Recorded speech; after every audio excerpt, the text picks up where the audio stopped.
スター君は誰かを愛しているかそれは生きてることなんだ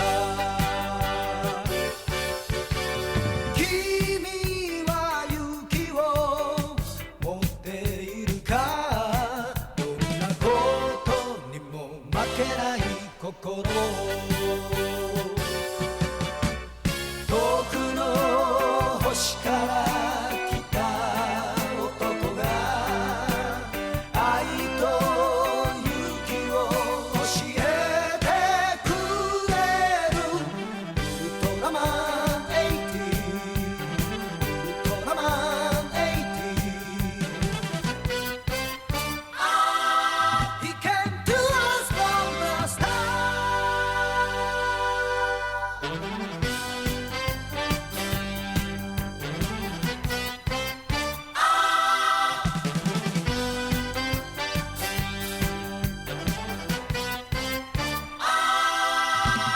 Hello, you are listening to Ultra Q.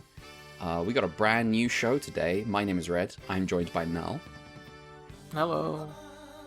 and Brad. Welcome to Ultra Q, where we help deal with the negative emotions caused by watching movies and TV by reviewing them. So, is that what we do? Is that what we do? So our podcast is all about watching Ultraman and talking about how feel good it is. Yeah. Well, That's what we do around here. Because So- the bad feelings cause monsters. Yeah.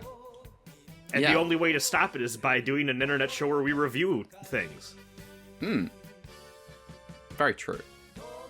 So yeah, this is, if you've never listened to us before, if you're one of the presumably like 2 people who's like, oh, Ultraman 80 is my favorite, I'll check out this podcast about Ultraman 80. So it's the best one. Yeah, it's gonna be the best one. And you're like, yeah, I'll check out this podcast. We have been doing an Ultra Series podcast where we watch it all kind of mostly in order from the beginning, including Ultra Q, the original show. That's, the names of the podcast is a pun. We have made it through a lot of Showa era Ultraman. We are at the finale of Showa era Ultraman, I believe. At least as far as mainstream shows. We're As far kind as of at like mainstream shows. the awkward dingleberry that nobody really talks about as much. Wow. Yeah. Mostly in order, also prescient, because we did skip a season because of... Translation crimes. yeah. so- Yeah, we're gonna listen. We want to like the anime. It's the Sunrise Ultraman. We like a lot of Sunrise anime here. So we would rather watch that. Some might say we happen to be fond of a Sunrise anime from 1979 particularly. So yes, in particular. So we're like we would like to like that one. So we would like to give it the best shot. So we're waiting on, stuff in the works.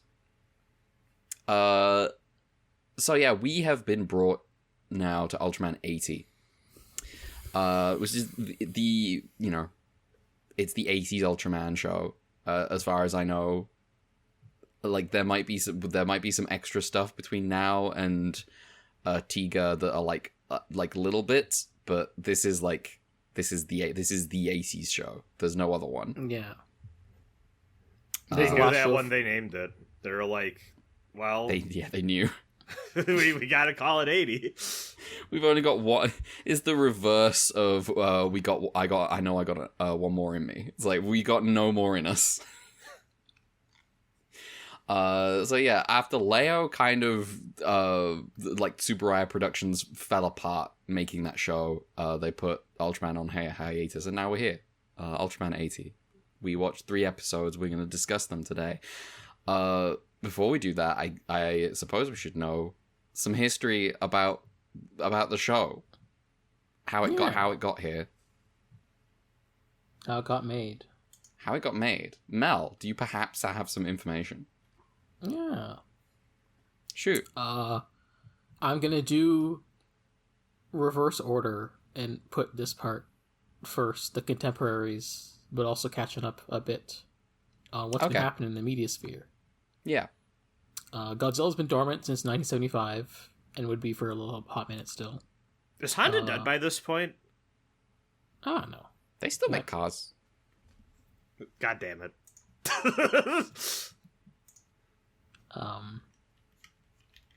Kamen Rider went dormant after Stronger in 1975, but also in parallel, Ultraman had the revival in 1979 with a show simply called Kamen Rider, but is more commonly known as Sky Rider.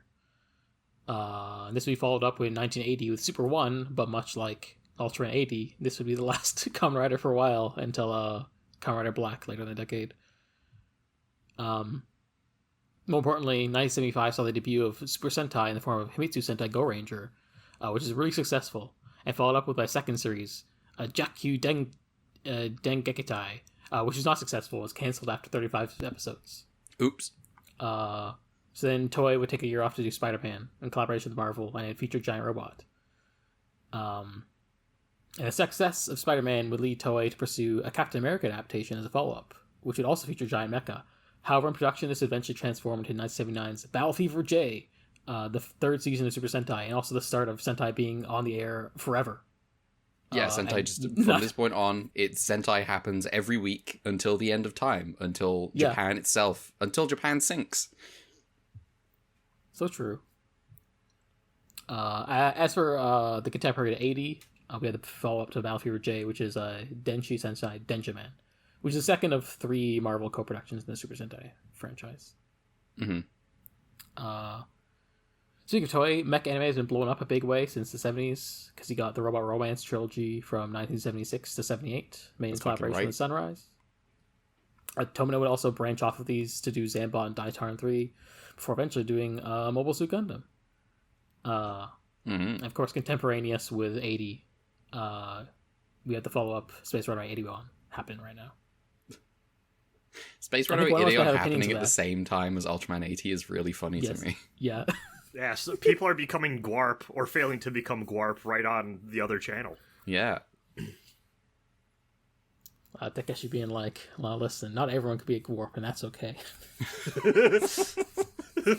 When I was younger, I also dreamed of being a Gwap.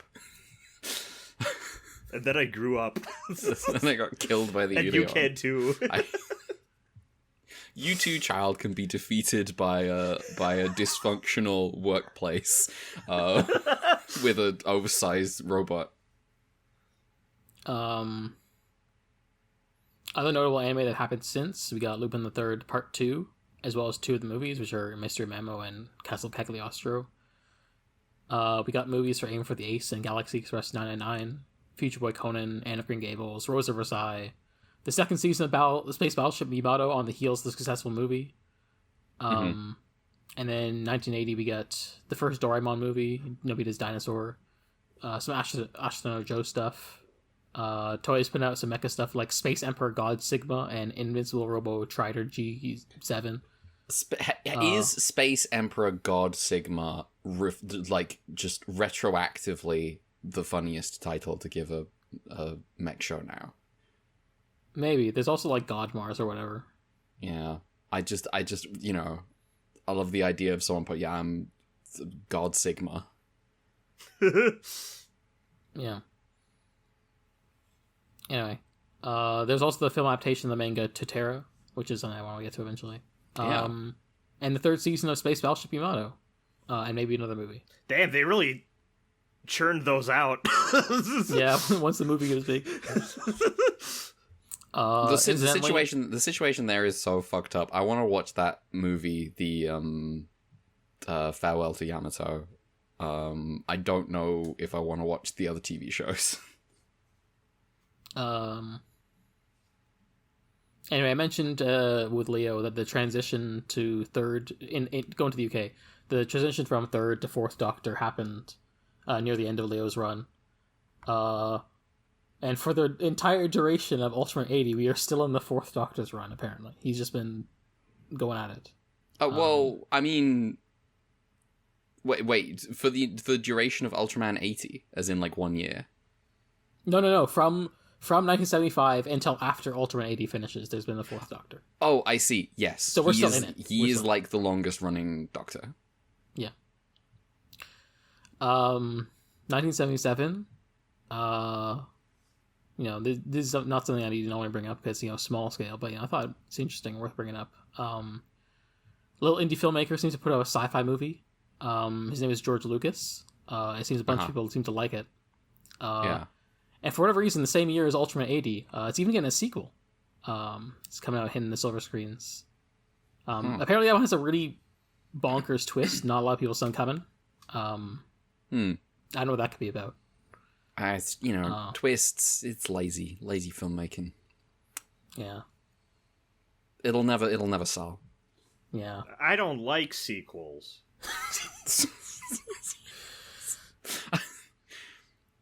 I think he. You know what's. Go for it. I think what he should do instead is like make a movie where like some guy tries to investigate something, and then some other guy comes by later to try and explain that thing in a really convoluted way that makes less sense. You love a noir movie where the mystery behind the noir is completely unexplained. Yeah, me too. And also in a chain of assassination plots. True. Anyway, incidentally, that same year, as that first movie, Close Encounters of the Third Kind came out, 1977. That's a good movie. Star Trek: The Motion Picture came out in 1979, and we're gonna get a bunch of sequel movies coming up soon. Not yet. Wrath of Khan hasn't happened yet, but It has been too long since I've seen the motion picture to determine whether to say definitively whether I think that's a good movie or not. Is that the one with the infamously funny fight scene where they're throwing paper mache rocks and shit? Oh, I mean, maybe you're gonna have it's original series Star Trek. You're gonna have to be more specific. Okay, no, I feel like I remember a Star Trek movie clip going around way back in the day that people were like, "This is maybe one of the worst fight scenes ever filmed." I see. The most notorious Star Trek or original series movie fight scene to me is one from the one where Kirk's on a prison planet in the snow and he kicks a guy's knees, and then another prisoner comes up to him later and says, "No, that he's an alien. That wasn't his knees. That was his." That was his testicles. Oh, this is from the show. This is from the show. Yeah. Yeah. Okay. I digress. This is from a legendary episode of the show, by the way. Damn. Anyway. Give me a second. Yeah. Different part of the world. 1979. Stalker by Tarkovsky. That comes out. Oh, now that is a good film. Yeah, that's a good one. Fucking killed them. Yeah, listen, I don't know if any movie's that good, but it is good. Don't film a movie in a place that's rife with nuclear energy, carcinogenics. Yeah. Anyway, also 1978, seismic shift in the budding medium of video games because Taito releases Space Invaders in arcades. Yeah. So things have been happening in the background while Ultraman hasn't been around. I have relieved myself of the obligation to talk about those things when we get to the anime and loop around back to it. Anyway, following the end of Leo, Sakurai pursued a bunch of different projects, such as the Dinosaur trilogy of shows, which is a mixed toku and anime, with the anime being done by Sunrise, and different one-offs like the series Star Wolf, which is a sci-fi show, and the pro wrestling Toku Hero show called Aztec Kaiser. That sounds good. However, Ultraman will always be sort of the core pillar of Sakurai in their eyes, and so under producer Kazuo Mitsuda, they were trying to come up with new ways to bring it back. Three things were significant to helping build momentum through relaunching the franchise. First, check our previous episode. Mamoru Uchiyama's manga was doing very well and helping bring interest. Side note, I forgot to mention. Well, it was for children, and it did well with the kids. True. Sidebar, I forgot to mention that episode that he also did art for specific episodes of Ace and Taro. Okay. So he's kind of that guy. Second, 1977, you got the Space Battleship Yamato movie being a smash hit, and so now you have a trend of people being like, maybe let's reevaluate the old stuff a bit, and that include Toku stuff. So they're going back to revisiting the older shows of Rider and Sentai, and not Sentai, but because that was new, but revisiting Rider, Godzilla, Ultraman, etc. Presumably Sentai gets to kind of ride that wave of nostalgia a little. Yeah, but also it seemed like it was also successful in its own right. I think I remember seeing that there was a shift away from solo heroes to team heroes in the wake of Go Ranger success as well. So. That makes sense. Frankly, I was a little surprised during their run of Ultraman we didn't start to get some of that at some point. It's especially weird because the color themed guys all getting in the robots and stuff. That's from. It's in Thunderbirds. It's in the original DNA. It's in Thunderbirds. It's weird how long it took to come to get around to that bit. Finally, in 1978, Ultra 7 began rerunning with new merch, including new vehicle toys. The ratings for the show as well as the merch sales were very strong, so Mitsubishi felt he could use this momentum to pitch a new show to TBS. This production would end up being the 1979 anime, The Ultraman, produced in collaboration with Sunrise. Obviously, I won't get into the weeds of that specific production and leave that for another day.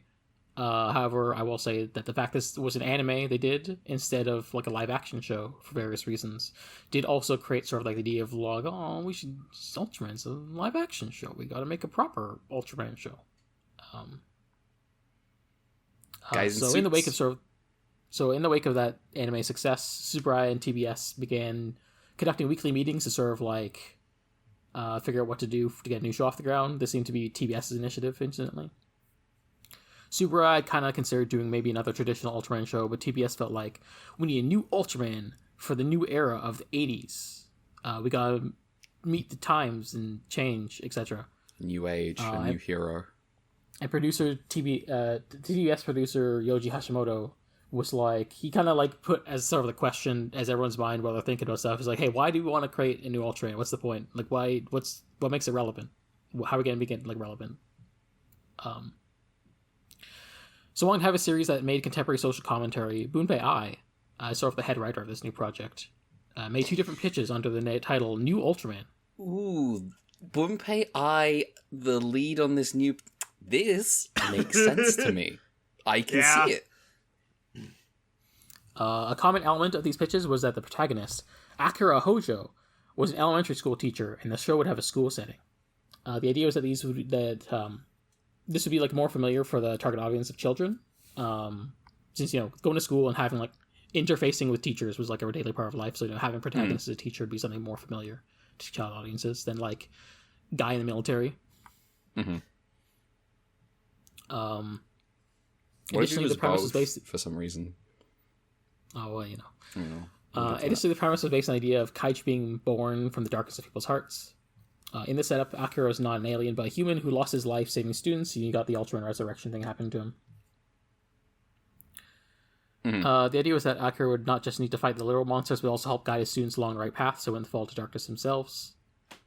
The only real difference between the 2 pitches made, because one was made after the other, was the second pitch included a more detailed explanation of the defense team, the UGM, as well as introducing a friend and rival for Akira in the form of Junichi Minamikawa. At the time, in this original pitch, there was no plans for Akira to be a UGM member himself, so Junichi was here as sort of a bridge between him and the actual defense team. However, by the time the final formal proposal was submitted, a lot of this was shaved down to the more familiar tone we have today. The rival guy was gone, and Akira is renamed Takashi Yamato, and he is now a bona fide Ultraman from the M78 Nebula, in line with previous Ultraman. Additionally, the success of the drama series Kenpachi Sensei, which ran from 1979 to 2011. Damn. That's a good run. This successful show had a middle school setting, so that kind of prompted the shift away from an elementary school to a middle school setting that we see in the current show. Let me tell you, that's a lot of generations of middle schoolers. They're not in that great.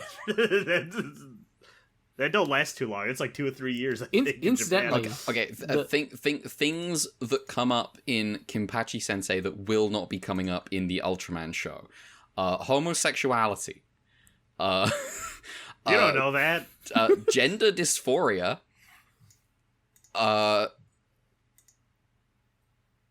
Okay, psychological pregnancy, teenage suicide, hikimori, and, well, I don't know about the extreme pressure to do well in school. That might come up. Some of the other ones, though, I don't know that this show's tackling those. We'll see. We'll see.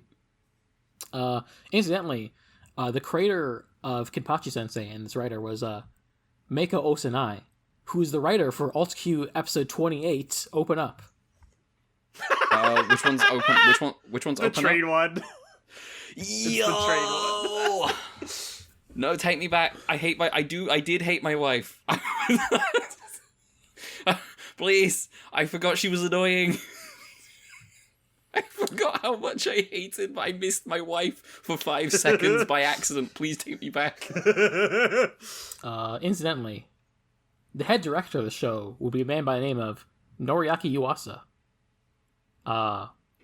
Which is where I go, oh hey, he's the guy who directed all those Gamera movies. Yeah. Aha. When you say all those Yuasa... Gamera movies, do you mean like the first stretch, or do you mean like the show era? Okay. Yeah, the first batch of them. Mm-hmm. Yeah. Yuasa had previously done work for the 1978 adaptation of Princess Comet that aired on TBS, which incidentally had some Ultraman connections. Maybe we'll look at that someday. In his view, by going with a teacher as protagonist instead of the usual defense team member, the potential for drama arose out of the Kaiju's intrusion into everyday life. That's true.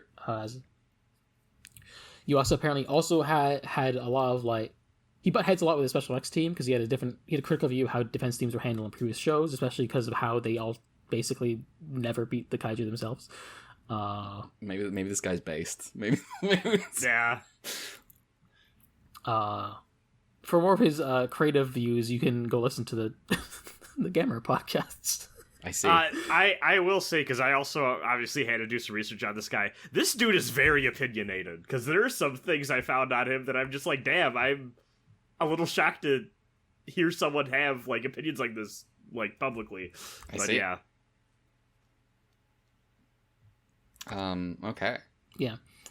Incidentally, not content with working on Ultraman at this period, he would also direct the first Gamera movie in 9 years, 1980's Gamera Super Monster, which would also be the last Gamera movie for 15 years. Look forward to next month's Turtle Tea Time when we talk about that one. Anyway, filming for school scenes was done at Sakura Gaoka Middle School. However, they're restricted to filming on Sundays since they're barred from filming during the school week. I'm sure that's good That news. makes sense. With respect to the special effects of the UGM itself, there was an effort to draw more on sci-fi elements, drawing upon both Subaru's experience with Star Wolf and the success of American sci-fi movies like the aforementioned Close Encounters and implied Star Wars. Yes. A lot more emphasis on detail and realism was included in those new miniatures, which we can see. I could tell. These look like military otaku touched them. Yeah. These look like the things from the Anno short film for Return of Ultraman. Yes.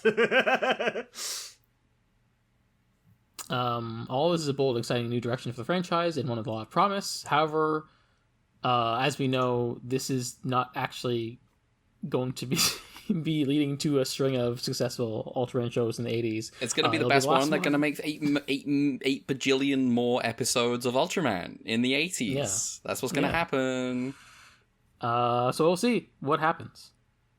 And why. Okay. 80s design was by Osamu Yamaguchi. He had been with Tsuburaya in the art department since Ultra 7 in Operation Mystery. And he eventually climbed the ranks to become art director and Great Dinosaur War Eisenborg, and Evan is now the lead art director for 80. Incidentally, this means he will be the main kaiju designer for this show. It might be the case where for kaiju trivia, I'll just be like, yeah, he did it.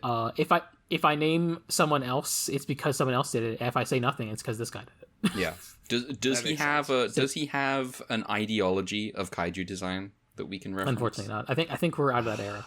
Damn. I'm so sad we're out of that. I loved it when kaiju designers pretended to have some sort of coherent ideology of kaiju design, and that we had to take seriously. Yeah. Design itself, delivery trying to go for back to basics, more like the OG Ultraman, though also going for maybe a more human-like face. 80 apparently across the show had 4 different suit actors. Okay. Junichi Akasaka, who was 17, episodes 1 to 8, 27, 28, Koichi Nara, episode 9 to 10, 12, and then 29 to 50, Kenji Fukuda, episode 12 to 29, and episode 26, and finally, Yoshitake Iwaizumi, who was only in episode 11. I see. Anyway, that's a lot. As for the cast, Takeshi Yamato, played by Hatsunori Hasegawa, who apparently will show up again in later Gamera movies in the 90s. And for some reason, the Ultraman Wiki says he has the nickname Chopin. As in the composer? Yeah, the main character of Eternal Sonata. I see. I don't know why. For the UGM guys, we have Kazuki Oyama, played by Jin Nakayama, Ami Jono, played by Eri Ishida, Hiroshi Tajima, played by Shuhei Nida, Tokihiko Harada, played by Daisuke Muso, and then we have, in the school, Kenosuke Hayashi, the principal, played by Saburo Boya, Vice Principal Kumi Nozaki, played by Ikuko Wada, gym teacher Kyoko Aihara, played by Mayumi Asano, who played a young girl apparently in episode 1 of our Return of Ultraman. Okay. Oh, and damn. Non Yamaguchi, who is like the other woman who shows up. And it seems like we're kind of doing a kid in arc, so I'm probably just not that one. So I'm probably just gonna like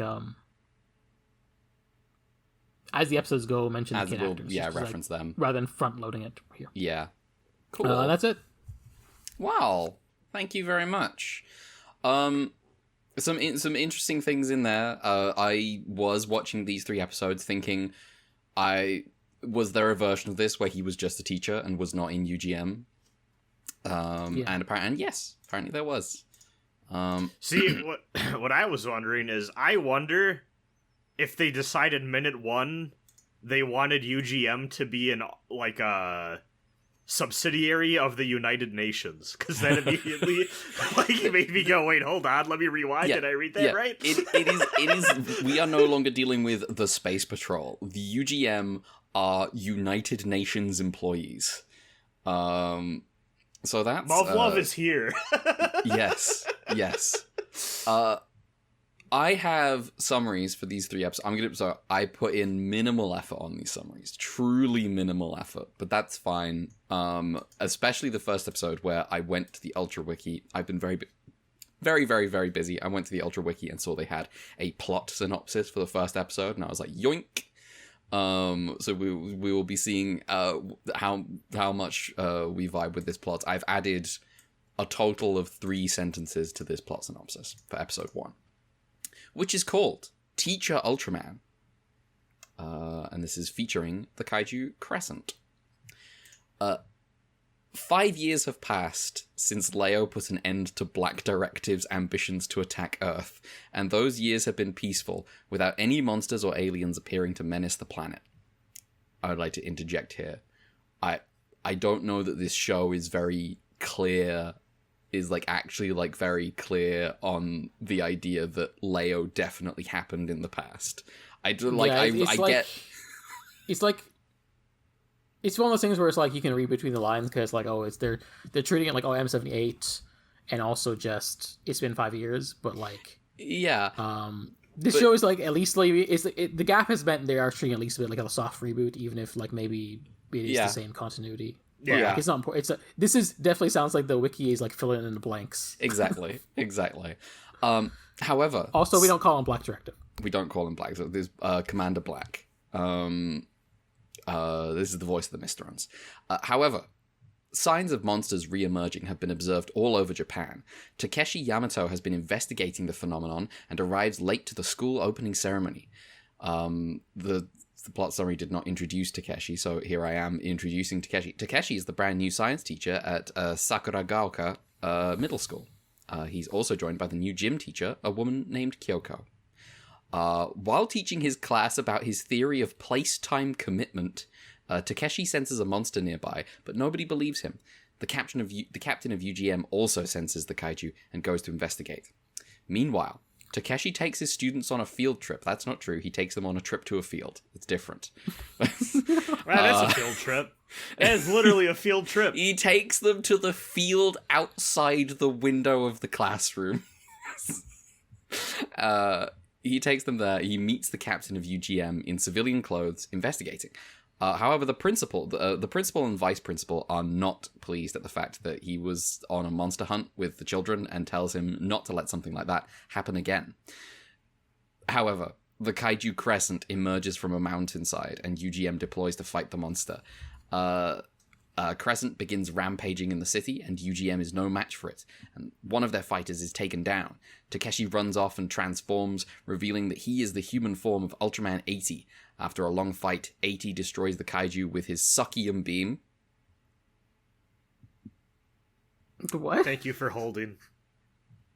That is what this beam is called. Okay. Later, Takeshi learns... let me see here. Takeshi learns he has earned a role in UGM, joining the team after school and on Sundays. The end. He gets no weekend. Yeah. This is me after your mum hits me with the sucky beam. Oyama just going up to the yeah, sucky beam. God damn it. So, as I have simply posted an image of a deflated Ultraman suit. Technically that's Shin Man. Shin Man. I apologize. Also, not deflated. It's empty. There's a difference. Yeah. They don't inflate these and then move them and then puppet them around. When the Ultramen get big, they're inflating. I see. I have a whole DeviantArt page dedicated to this idea. Don't undermine it. Please, to find more on this issue, please Google Ultraman inflation. Yeah. So yeah, that was the first episode of Ultraman 80. Yeah. We got a teacher. I fucking love this first episode. Yeah. I'm not gonna lie. This episode's fantastic. I'm like, It's good. man, this is good. I had my one criticism of this was just when he joined up UGM at the end. I was like, oh, I just wanted him to be friends with the UGM guy, and he was just going to continue being a teacher. But the next two episodes reassured me UGM is not going to interfere with his teaching life that much. No. And if it does, it's going to be for drama reasons, I hope. Yeah. So yeah, I love this setup. I think it's great. Yeah, it's good. I like the captain too. It's a good. He does a hot wink at the end. He's a fun guy who's like, he was there. Presumably somewhere. One of the guys who did not get annihilated in Mac. That's true. He survived Mac. He's like, oh man, I've survived the kaiju, and so he's like reasonable about it. Unlike the people who, well, I guess the people in UGM now have more reason to be doubtful of kaiju than fucking Matt or Tak. Yeah. But it is the nice touch. The captain is like the veteran, so he knows. But also, there is funny where like you just see them like both Takeshi and Aoyama holding the rocks, and like the resolution of the episode is just him just talking to the principal, just being like, "Listen, I like this teacher's vibe. He's the only one who like felt like these rocks had bad vibes, and I think I trust him with my life." I need a guy who can detect bad vibes. Specifically when weird rocks are involved. Yes, specifically. I like this teacher set. I like the ongoing thing that's going to be happening in this show of him trying to be a cool teacher, helping these kids. This combined with the just someone in the room just going, what if kaiju have like a reason to exist that like cooperates with the narrative of the show? Yes. And that's what I latched on to. It does help, like, it makes it easier for Ultraman to just fucking shoot the guy when it's not just an escaped animal running free, and he's like, oh, this is actually like a manifestation of something. Yeah, this is a Powerful. manifestation of the darkness in your heart.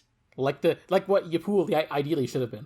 See, this Yes. was interesting to me too, because at first, when he first gave his speech, I had like a weird 1-2 punch where at first I was like, oh, this is such a smart like reconsideration of what Ultraman could be after some time away. And then my immediate thought after was, but wait a minute, where does this put the stuff with like the things that are like more like nature focused, or like the weird like cosmic horror, like the ones that are like very clearly like trying to be like other than the human side of things. But either towards the end of this episode or in the next one, they also drop a line where they imply like, well, kaiju are powered by like, it's not necessarily that they always come from negative human emotions, but it's also that they like feast on that, and I like see. it Or, like, makes them more of a problem, which Or they can be immediately corrupted. yes, which immediately made me go like, oh, this is a good way to like not have it always be like a human centric thing. Like they can go back to that well too if they want. It's a really smart setup. I like it a lot. Yeah, very simple, very straightforward change, but it immediately contributes to the show. I'm a fan of this change. Presumably they will be dropping this immediately after this show does not spark a wave of huge 1980s Ultraman enthusiasm.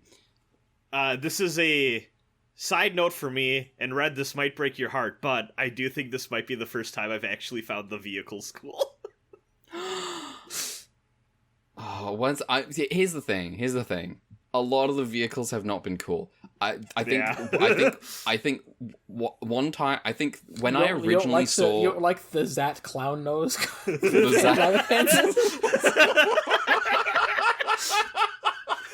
The Zat clown nose car is iconic, but definitely not cool. Wagon. Here's the thing. Was the magma, what's it called? The magma something? Magma diver? Magma Riser. Magma Diver is the Evangelion episode where they go in the lava. Yes, true. Magma Riser.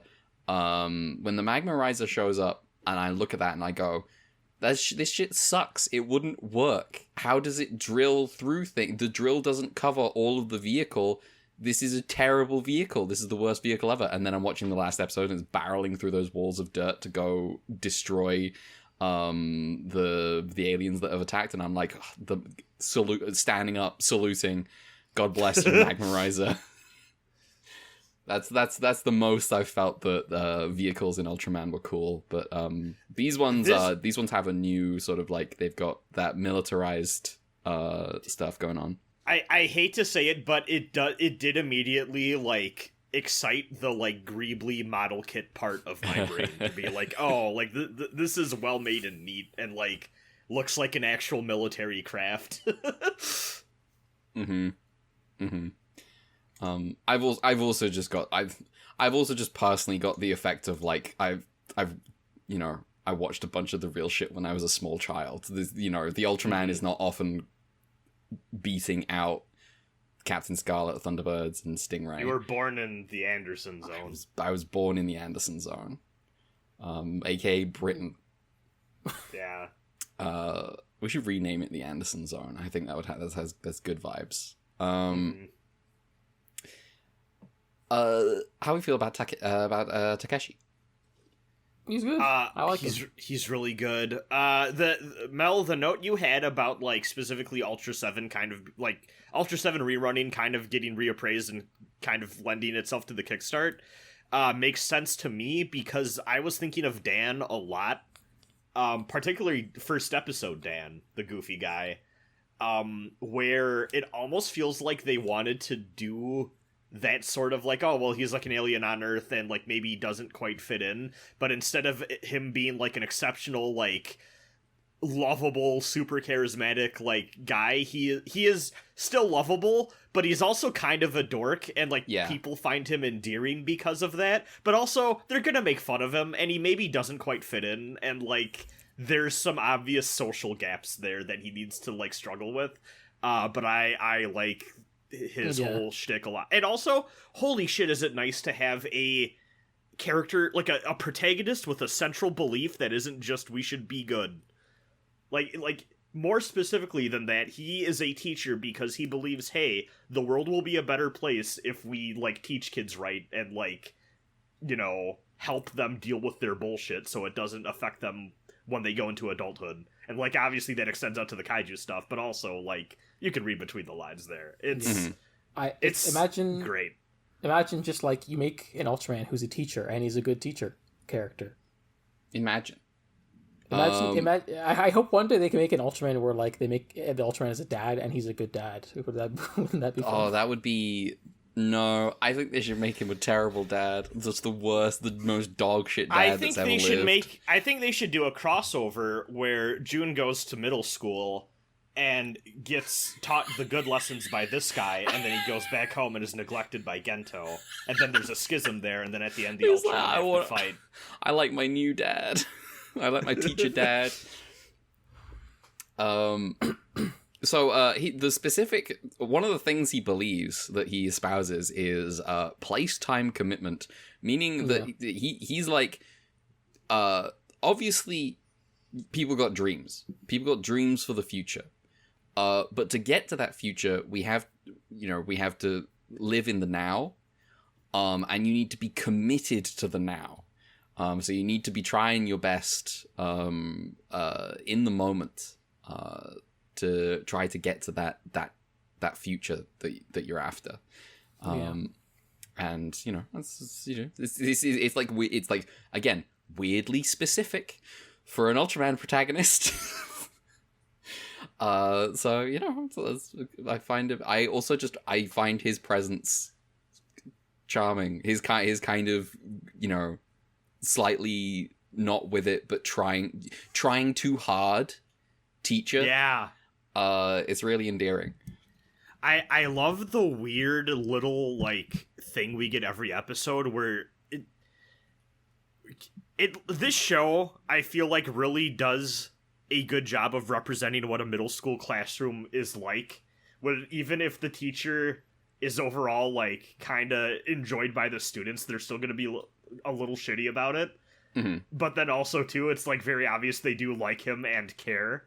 I love that balance. I don't think the glasses guy likes him. No. Oh, let me tell you, this little hater, I love this kid. Yeah, he's the best.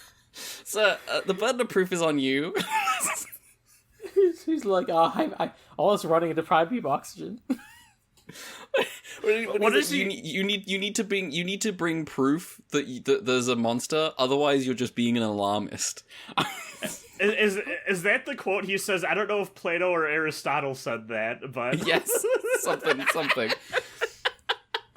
I like when Takeshi enters the classroom and gets the eraser on him, and he's like, I've never been hit by that before. Anyway. Yeah. So yeah, I'm a fan of Takeshi. I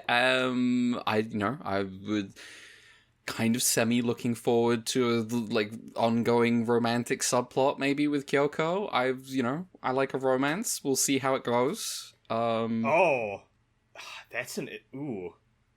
what? Can I go to the director a little bit? Oh, because that has come up. So as Mel pointed out, this was directed by Noriaki Yuasa, and then for this episode also written by Bunpei Ai. Mm-hmm. So there is a few things I found interesting. Mel, covered the production stuff, but there's a few things that were noted in his biography I found interesting. Notably, so he comes from a cinema family, like uncles and parents and everyone's either an actor or a director, right? He comes from one of the things in the sort of the backstory of Gamera is he got saddled with it because he was a young director who had his first movie bomb, and Gamera was his second movie, and part of it was there was internal politics of Dai of he's a nepo baby kind of thing, and so they were kind of there was a negative view of him. That makes sense. One thing that was a funny note, and I need to find hold on, I know exactly the sequence of web pages I need to do. All right, trivia section. What's the name of this movie? A Warning from Space. Yes. So, this guy was an extra in a like sci-fi movie called A Warning from Space, is I believe the common English title. Here's the poster. Oh yeah, I watched that movie. Oh yes, you did. Yeah. I liked this one. It was fun. Also, I don't know if we mentioned that when you talked about it last, because my memory is fleeting. This is commonly understood to be where Dekarabia from Megami Tensei's design comes from. Yeah, this was like the first thing I said when Mel sent me a screenshot of one of these guys. I was like, oh, it's the guy from from Megaten. Apparently, because this guy was I think he was a child actor in this movie. These guys at some point, Mel, I don't know if you've gotten to. Apparently, these guys become relevant in Gamera at some juncture. Yet. Not yet. Oh, okay. But apparently there's a connection there. And apparently it's just like because of that guy. They weren't really related before that. But a few things I found that were notable is that one, he had a lot of issues in his life that like kind of stemmed from trauma. One, apparently he did not find growing up in like the film industry social sphere very good for him. He said like there was a lot of like just adultery going on and like unstable relationships, and it kind of fucked with him. And there have been like commentators and critics that have noted that like he's never done a romance movie, and it seems like maybe he intentionally kind of shies away from it from his work, and maybe that's kind of a part of that, which I thought was interesting because like there's something going on here. It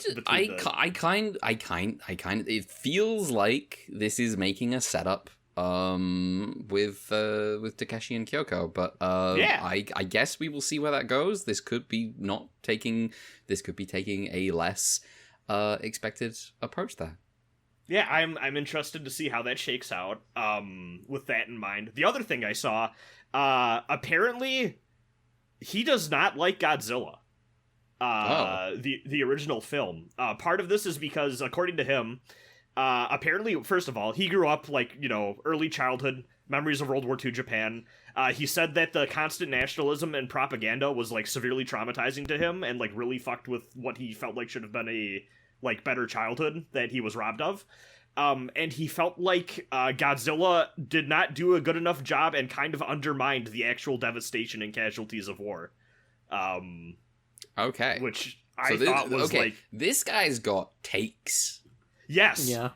And like, I know we've said it before, but like, I feel like you don't get this a lot in like the Japanese like sci-fi like space always. Like, we talk about famed Macross hater guy because like, you don't get a lot of people... People don't talk mad shit in these roles talking shit about other shows like that. Like, yeah.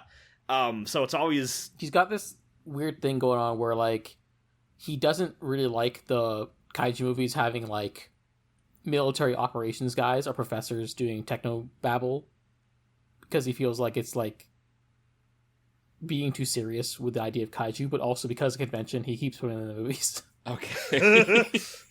That's pretty good. Though they do get like toned down more and more as the Gamera movies go because he's all about making the kids movies kind of thing. So. I also read that apparently he does not like the really popular Gamera trilogy that followed his work. Oh, the Heisei Gamera? Okay. Yeah. Apparently he was like, yeah, this isn't my Gamera. Well, that's true. Yeah, true. That is true, bro. I don't want to be mean, but that is true. So, this is a dude with some fucking stances, which I feel like I've sorely missed, and I'm very happy we have that energy coming back here. That'd be nice. And then, as noted, written by Bunpei Ai, which, if there is a guy that was going to come back from the later era Showa stuff, I'm happy it's him. Yeah. He doesn't always bring hits, but he's always trying bringing something a little something. He's always doing something. He's always it's always Bunpei Ai's here. We're gonna get something a little different, a little weird. All right, cool. Mel, do you have any trivia about this episode? Suit actor for all The three of these suicide episodes attack with a bread van. is a what? Oh, did I die? Oh, there's some like coal cut out stuff happening. Hopefully we're alive. Yeah, you're alive. You're back. Okay. What were you saying? Oh, I was just saying this might be the strongest episode I think I've enjoyed in quite some time. Maybe since like either Return or Ace. Which, like, say what you will about Ace, Ace does have the bread van explosion. Oh yeah. Yeah, which is true. a killer moment. Absolutely. So yeah. I mean, Leo has Japan's gonna sing. Leo's episode 1 is really good. Oh, that's true. Basically the first, like, well, I don't know, 15 episodes of Leo is just like, damn, this show's cooking. And then the last, 12 episodes of Leo are like, damn, this show's cooking. Retroactively. Retroactively cooking. I still think I might be meaner to that last batch than you two, but it's fine. Yeah. Giant crab. That's Mel, crab. trivia for this episode. Suit actor for all three episodes is Masato Sasaki. Special extra for all three episodes is Koichi Takano. The glasses kid is named Hiroshi Ueno, and he's played by Ukumi Ueno. Okay. Also, I just ripped this from the Ultraman wiki because I'm lazy. To reflect the grand scale of the new series, Ultraman 80 opened with an extensive special effects sequence featuring the UGM base. According to the series special effects cinematographer Shinichi Oka, the vast UGM base set was built step by step by a team led by Koichi Takano. Takano himself once remarked, "A set like this may never be built again." To make full use of the opportunity, the production team filmed numerous takeoff and landing sequences of UGM vehicles, capturing them in various lighting conditions, daytime, nighttime, and even at the control tower. These shots were meticulously recorded in a database-style approach to ensure they could be reused throughout the series efficiently.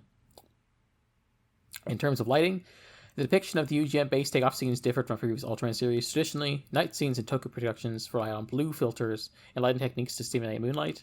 However, for Ultraman 80, Super Eye Productions utilized newly developed compact tungsten lamps to illuminate the miniature sets, achieving a more naturalistic lighting effect. Ooh. Fun. Him saying a set like this may never be constructed again. This is the words of a man who takes satisfaction in his work, and also will refuse to do this again if anyone ever asks him. It's like, I'm proud of this. Never doing that again, ever in my life. On the art direction, Shu Yamaguchi actively recruited our students from art schools early on to serve as temporary assistants for the series. They are responsible for constructing miniature models of cities, streets, hospitals, etc. To achieve the more realistic sky tones, the team conducted extensive photographic tests before finalizing the color palette for the series. Cool. I also want to say one of the things I noticed early on is this show has a pretty good green screen. It does. Yeah. There's like early on in this episode when he's like on his like trip around the Earth and like seeing kaiju. There's like that good green screen shot where the shape of a kaiju kind of rising from the ground a little, and he's in front of it. It looks pretty good. Yeah, the times of advance. Yeah, lots of laser effects in this show. Leading on from, because, which is something I felt like they kind of pivoted towards in Leo, possibly for budget reasons. But I think, they look good. Star Wars is here at this point. True. It's in the ether. True. What do we have anything, what else is there to say about this first episode? I love the goofball principal who's maybe a little out there, and very strict vice principal. I feel like that's a classic dynamic. Yeah. We will be getting some like I don't know, digs at her in terms of when she starts talking about like she starts bringing up names like Florence Nightingale and Marie Curie, and she's like kind of being ridiculed for this. But and also the kids being like, she'll never be loved. She'll never be loved. She'll never love. Yeah. And it, you know, there's a little bit of that, but overall, I think the dynamic in this school is pretty good. She's like, you know what? I'll give you this.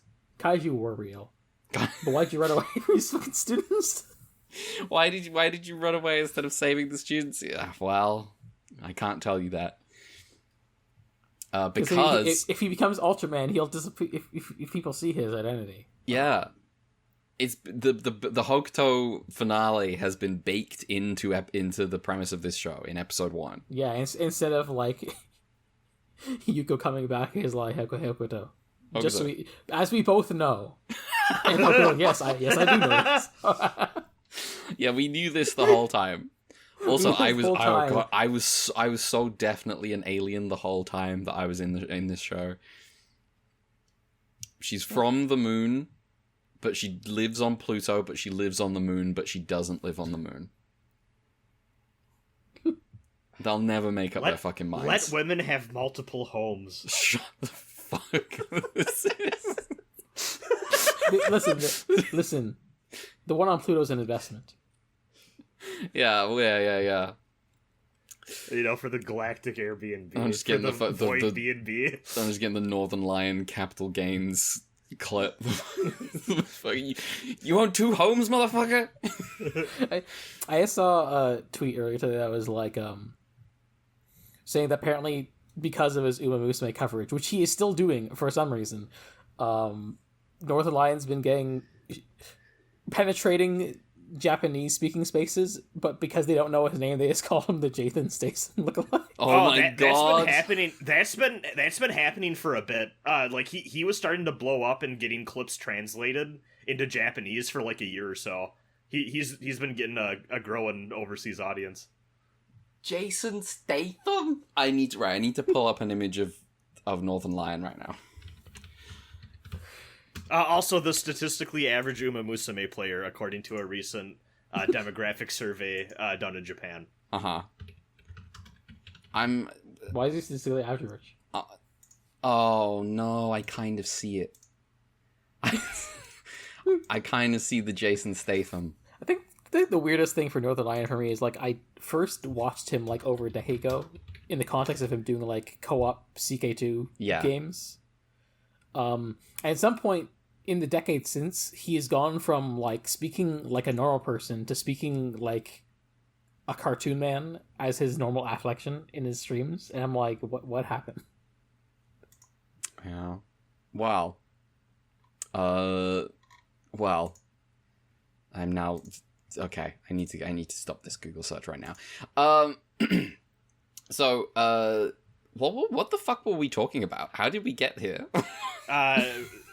Talking about teachers and the principals. Teachers and the principals, and I don't know. Having multiple homes. Having multiple Minami. We got here via Minami because of the premise of Hokuto's demise being baked into this show from the beginning.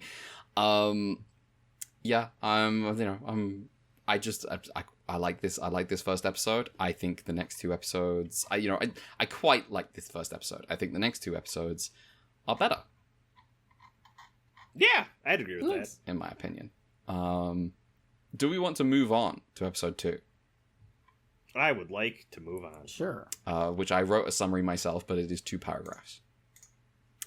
That's fine. Episode 2, The Teacher's Secret, featuring Giko Gila. A kaiju called Giko Gila attacks, and the narrator explains that kaiju are the manifestations of negative feelings.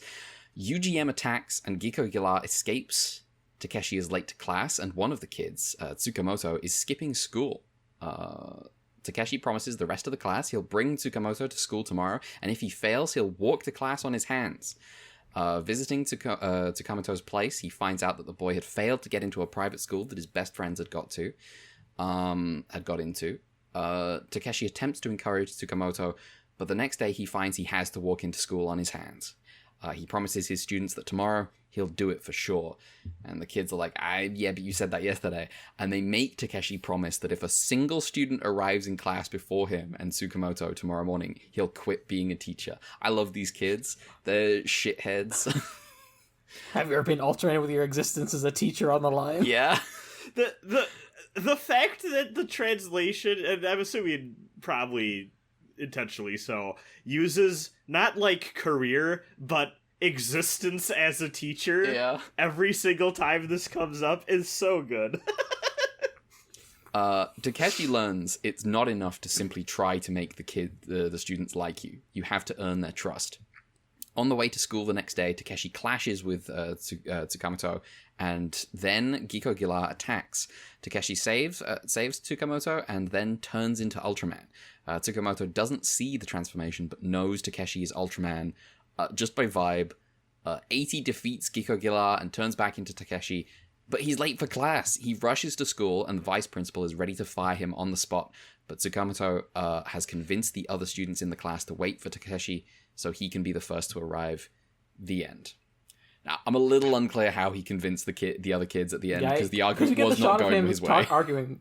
Yeah, because they're like, hey, are you fucking loser? Why are you protecting him? And he's like, no, he's chill. And then like the next scene is like, oh, actually, he's chill. Yeah. There's a throwaway line like, oh, he told us everything. But I'm like, everything? Well, I mean, I guess so, because we do see him be like, nah, he's totally Ultraman. And they're all like, no, he's not. Don't be stupid. And then he's like, he did save me from the kaiju. And I guess they're like, yeah, I guess that is pretty cool. There is a point where a kid says, oh, if he can be Ultraman, then even a radish can be Ultraman. And they all bust out laughing. I'm like, stupid children would do this. That joke wasn't funny. The joke wasn't funny. Here we are, kid joke review. 1 star. So yeah, this episode we begin what is presumably going to be the weekly format for this show most weeks. There will be exceptions, but I expect most episodes of this show will be about there's a student who has a problem, and Takeshi will be trying to help. Because I had never actually heard of that specific teacher show, but I guess that might be the root of where this whole thing, because I have always kind of got this weird vibe of a lot of like teachers in anime and stuff where I'm like, why is it that all of these shows seem to believe that teachers should be this involved in the students' lives? Like, I have never thought of a teacher as anything except my enemy. So I don't know. There's just, so I guess maybe that one show that you mentioned, Mal, is like, I don't know, the beginning of this, or if there's just something in the air that's like, yeah, a teacher is like someone who guides a student. It did suggest that there was a bit of maybe a teacher boom at the time, in maybe response to Kenpachi Sensei. Yeah. It does make sense of like, because you got a central star, and then like a whole litany of possible issues to explore. Oh yeah, with all those fucking kids in the class, like it's a killer setup. You want to make a long running TV. You can see why it takes off immediately, and why you can, and the ways you can use it to talk about like current issues. Yeah, it's good. Mm-hmm. But here we've got, first of all, it's made clear this is not a private school. Which I tend to kind of expect the school in the show I'm watching in Japan to be a private school. There's just something about the prestige of that like gets put into anime in a way. I don't know. I feel like I just feel like that's true a lot of the time. And so they were like, this is not a private school. I was like, okay, that's good to know. And the issue facing this kid is, his friends applied to a private school, got in, and he did not get in. So he's now here, and he doesn't know anyone. He doesn't want to come in, and he's bad at English, and he's just kind of depressed and miserable. Takeshi's like, I love English. Yes. Takeshi's encouragement, starting with you have to like something before it will like you, if you hate something, it will never like you in return. And so he's like, you have to like English before it will like you back. And he's like, for instance, I like you. And Tsukamoto's like, no, you don't. And then, kind of coming away from this failure with the lesson of like, it's not enough to just be like, try to make someone like you. That's like a ridiculous thing to try to do. And I like the idea. We're also gonna get Takeshi learning from the children as the children learn from Takeshi, which is classic thing that teachers love. Things that teachers in fiction love to say about teaching, where they're like, "Oh yeah, I learned from the children," which has never been. I don't know. I have a deep resentment of teachers in my bones. I just do. It's just what school was like. Well, you did suffer the British schooling system. I suffered. Listen, it is what it is. It is what it is. Oh wow. But I do like how like rowdy these kids are sometimes. And it's not like, oh, there's bad kids. It's like all the kids are like kind of, they're kids. Like trying to herd cats. Yeah. Yeah, like they feel very realistically drawn here. Mm-hmm. They're acting actually. God damn it. I can't get away with shit around here, just like the kids. But I also and maybe this is more the third episode, but I might as well bring it up here since we're on the point. I like too, there's kind of this atmosphere here of like he also sometimes is going through or struggling with the same shit that the kids are, but he needs to be the adult in the situation and like do his best to make it seem like he has his shit together and try to help the kids deal with it too, even though he also knows like, hey, yeah, this is just part of being a person in the world, and it fucking sucks sometimes. It's rough, but we'll get it's through like it. The thing all adults love to say is like when you become an adult, you realize you don't know anything. Before the kids, you do have to pretend you know things. Mm-hmm. Yeah. Mm-hmm.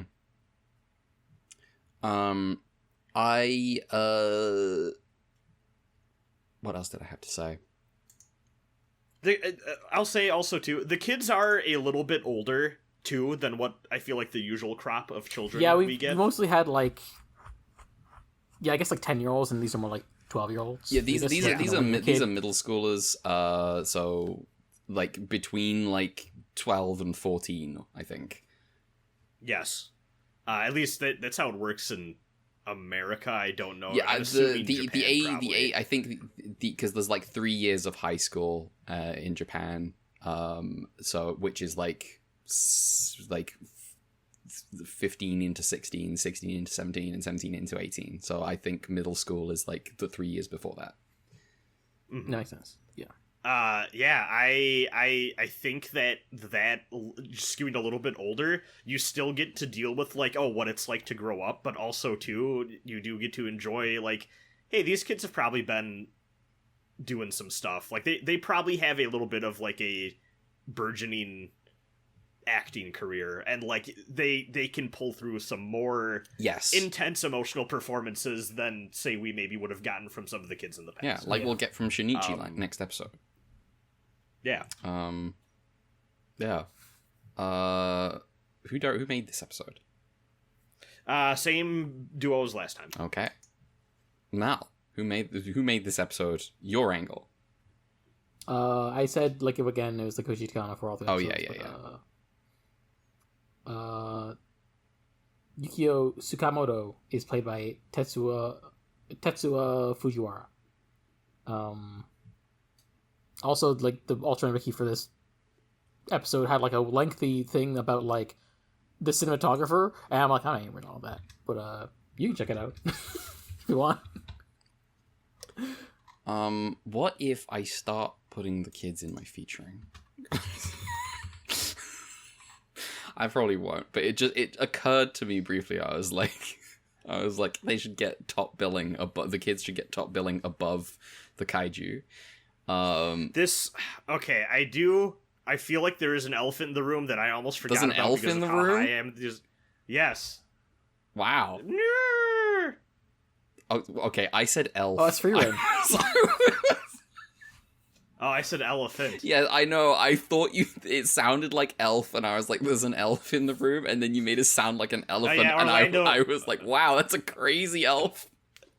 No, that's Orlando Bloom. He just does that when he's scared. That's true. That's true. He does have a massive trunk, as evidence on the Ghibli, internet. I never thought I'd be fighting alongside an elf. Yeah. Oh no, the elephants are here. Oh no. They're from the dark and dangerous east. Yes, God, man. We need Universe. They're called the Easterlings.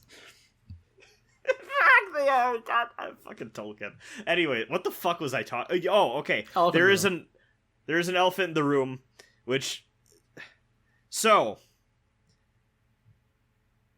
do we think?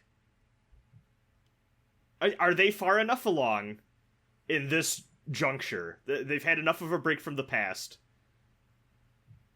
Are they going to be able to do the school thing the whole way through? Do they give up? I don't know. I'm just not gonna think about it. Because there is part of me when I was watching that first episode that's like, this school is in danger of blowing the fuck up. These kids could get mugged. I don't think. So here's the thing. I don't think they would kill the kids, but I can see them blowing up the school and all the kids being like, oh no, we're all gonna need to go to different districts. Mm-hmm. But I'm hoping in my heart of hearts they are far enough away from the, clusterfuck of having to make so many shows back to back to back that, like, I think it'll be fine. Here's the thing. No one talks about this show. It'll be fine. Yes, true. Nothing. True. This show is the Nothing Ever Happens Ultraman. It might be sick as fuck because of that. It might. I'm not This. gonna lie. What have I been saying? It's gonna be the best one. It's gonna be the best This one. might be the best one. Will it be the best one? Who could say? But it's gonna be the best one. I'm rooting for it. Like, I'm so down for this show. I have a completely different elephant in the room. Yeah. His head looks like fucking plastic, bro.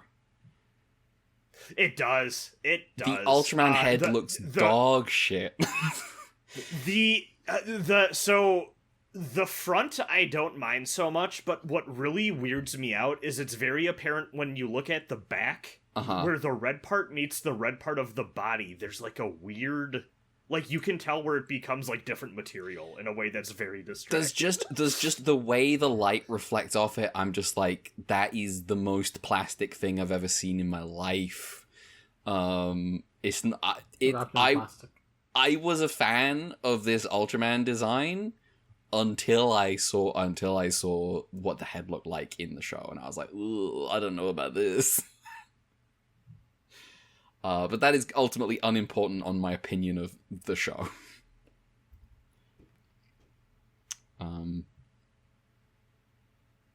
I thought this episode was good. Yeah, big fan. Yeah. Not actually loads to talk about, but that's kind of the vibe. Yeah, we kind of got that vibe off Ultraman 80 anyway, and so we kind of reformatted our show, which we will get to. Yeah. Do we want to move on to episode 3, which I think has the most to talk about? Yes. Sure. Yes. Okay. Episode 3 is called Don't Cry, First Love Monster, featuring Ho. Yep. Takeshi asks out Kyoko, but she has a swimming class. This will happen several times this episode. Takeshi then breaks up a fight between two students and learns that it was over a girl named Midori. The other kids explain it like this: Shibata stole Midori from Shinichi, and so Shinichi's mad. She was giving them wrong persona leaks. Yeah, exactly. At night, The negative energy from Shinichi stirs in the fog and gains a strange voice. UGM detects the energy and receives numerous reports from civilians about the strange fog. Takeshi notes the epicenter is near his school. The next night, Shinichi's negative feelings form a kaiju called Ho. UGM deploys, but Takeshi heads out on foot to find the source of the negative energy, which he suspects to be Shinichi. Takeshi wakes Shinichi up and takes him out to see the kaiju. He explains that by the way, this is kind of... No teacher should be this involved in a student's life. When he shows up in the dead of night to be like, I have to see Shinichi, to his mum, and the mum lets the teacher in. To me, I'm just like I never no. That's teachers are someone you see at school, and maybe you kind of resent their presence, and then you go home. Takeshi wakes up Shinichi, takes him out to see the kaiju. He explains that Shinichi made this monster with his resentment of Midori. He basically says, if you really love someone, you'll let them go, and he talks about the romantic misadventures of his youth to encourage Shinichi that he's not the only one to feel this pain. Takeshi finally asks Shinichi to look into his heart. Surely he doesn't really hate Midori. And Shinichi is like, bro, what are you talking about? I hate her big time. And the kaiju starts heading towards where Midori lives. Shinichi is then like, okay, hang on, maybe I don't hate her that much. But it's too late. The kaiju has been fully formed and is now divorced from Shinichi, like he's divorced from Midori. It continues on its way to Midori's place. Shinichi tries to save Midori, and Takeshi turns, demonstrating that he does actually care about her, and Takeshi turns into 80. He defeats the kaiju with his belt beam. Takeshi gets rejected by Kyoko again, and Shinichi sees it happen. He asks Shinichi if he's managing to get along with Midori, and Shinichi says yes. The two bond a little over the struggles of romance. The end. And they go play soccer. And then, they go play soccer with two people. Yeah, don't worry about it. Don't worry about it. Soccer is not like basketball. You need more people, really. I mean, you can kick the ball around. Yeah. I don't know. That's why it's a beautiful game. It's a beautiful game. And, it's not the most beautiful game in the world for me right now. My team's Leicester City is down from the Premier. We got relegated from the Premier League again. Which, kind of sucks. We'll be back up again next year because, we are a Premier League team. But, that just means kind of taking a year out. Oh well. That ain't my football, let me tell you. No, listen. Jamie Vardy's... How many concussions do your players get? Not that many. I'm a Canadian, and apparently the hockey concussion rate is pretty high, but that's probably because they keep fighting each other. I mean, the American football and hockey people looking at soccer players being babies when, like, the main issue with regard to head stuff is, like, Alan Shearer being like, maybe football players should not be doing headers a lot. It seems dangerous. Which, fair play. Anyway. So yeah. We got a little bit of, demonstrating a little bit of what you can do when you go up to, like, middle school age. You can start dealing with, like, boyfriends, girlfriends stuff. Yeah. And I think this episode is pretty good about it. I think it's a good, like, first step in this subject. I think it's good. I like the because it's an argument about but specifically just like the final conclusion being like yeah, man, it sucks, but like that's just how it goes. You can't be mad about that forever. Yeah. I especially think probably elevated because of the unfortunate time in history we are part of right now, where, like, I would say we are at, like, perhaps a, like, social crisis point of dudes not being able to be normal about women saying no to things. But, like, I really appreciate how much of this episode is him taking him aside and being like, hey man, sometimes you're gonna be told no, and if you actually care about that person, you respect that and move on, and the next time you see him, you smile and wave and just accept it for what it is, and you can be normal about it. It's good. It's really good. Takeshi maybe not being that normal about Kyoko, but he is being a very dorky, goofy dweeb about the fact that she can't hang out with him because she has swimming class, and also sometimes accepts car rides from some other dude that he doesn't know. And he's like, I can swim, and she's like, it's a girls' swimming class. It's like, huh? I can't join in. Aww. I like there's a scene when Shinichi first gets home and starts like breaking shit in his room, that I thought was pretty good. I thought he was gonna jump when he starts to walk out that window. Like, I was like, oh shit, are they going for like something that I think it's hardcore this early? Hold on. You continue. Why? Yeah, I don't think Ultraman has that. I don't think it's ever gonna do that. But like he was like when he fucking threw the ball out the window, kicks out the window, and then he opens the window to see the kaiju better. I was just thinking of the Spider-Man. The Spider-Man shooting a web at a window and then punching it. Oh, and then opening the I see. Good stuff. See, what they could have had is they could have done that, and then Takashi would be out in front of his house in the middle of the night for some reason with a guitar, and then he'd sing, "I wish you would step back from that ledge, my friend." And would have saved the day.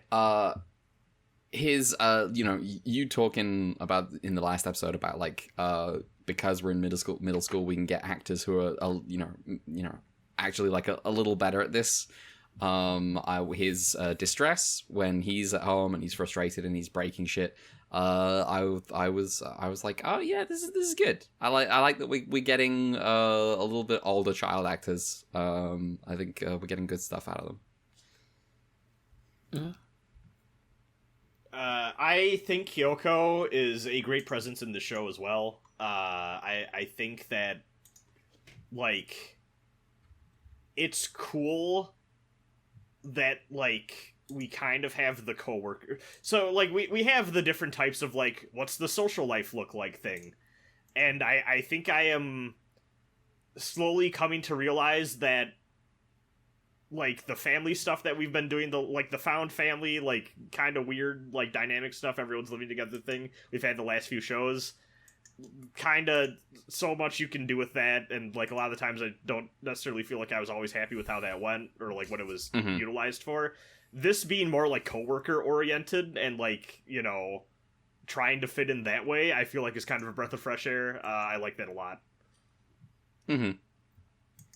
I think there was like didn't go mentioned in the second episode. There's that bit when she's looking out for Takeshi when she's like, oh, you got a kid who's like not coming into school, and like sends him like psychology, like psychology books about boys.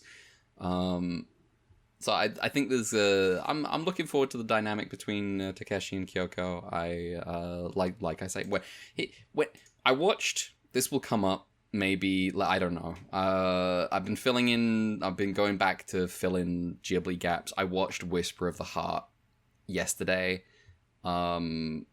which is like, you know, when I get a half decent romance, I'm always like, oh, this is kind of my favorite genre.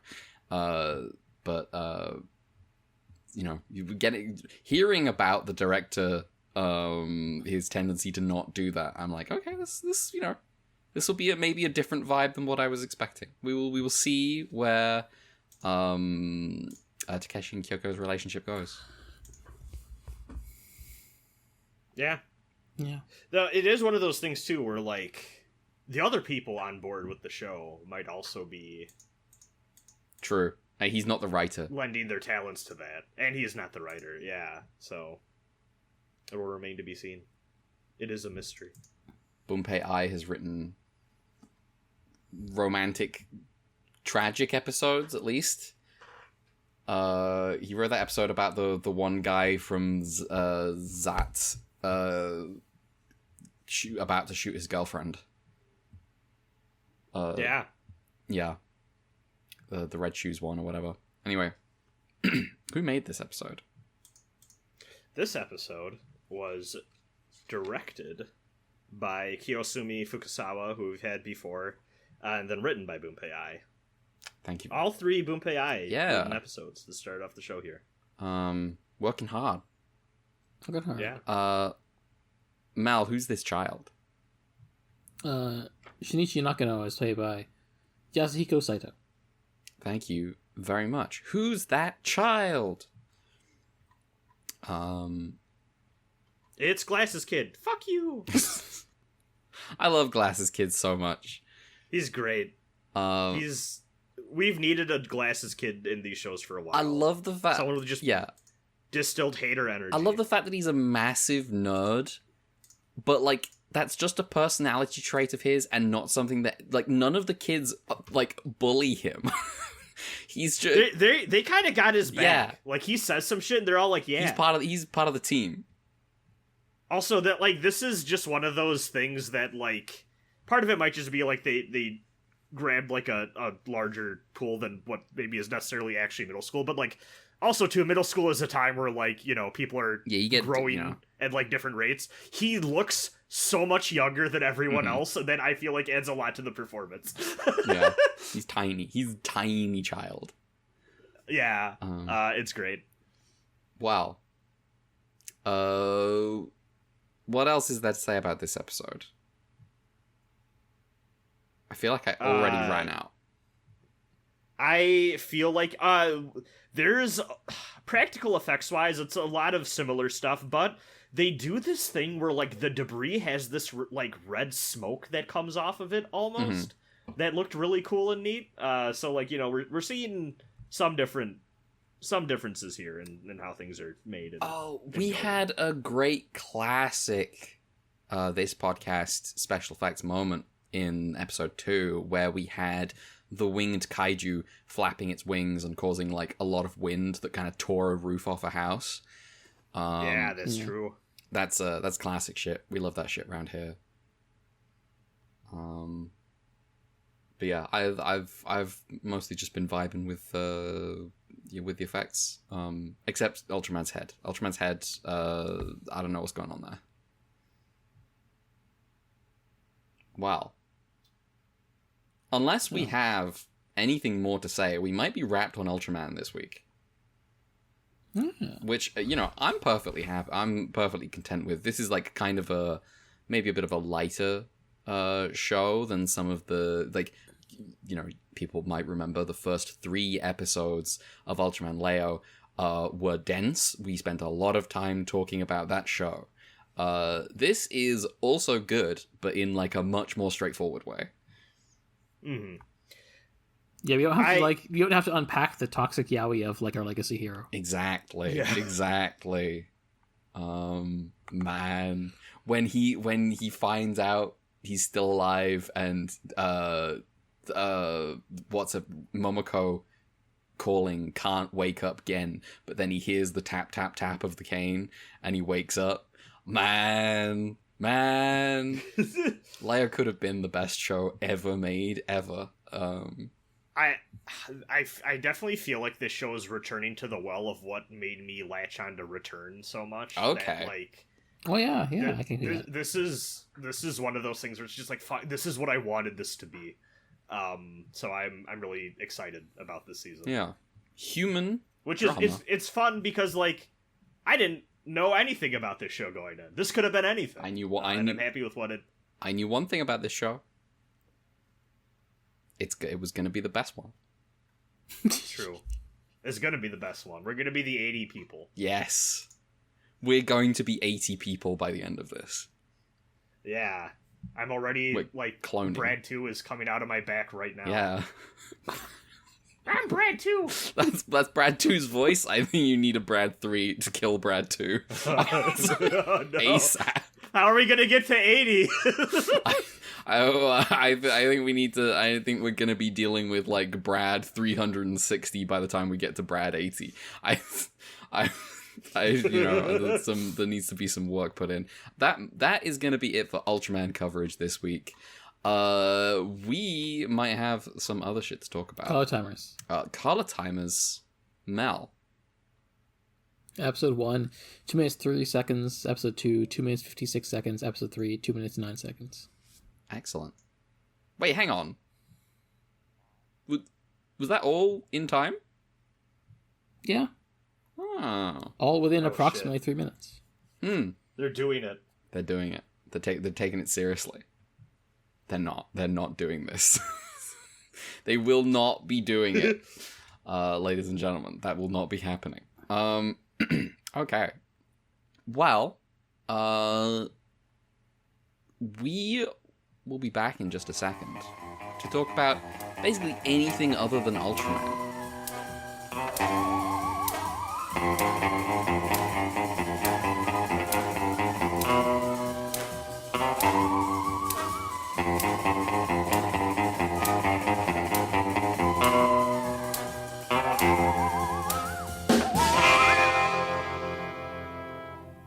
Welcome back. We are free to talk about what we're cueless.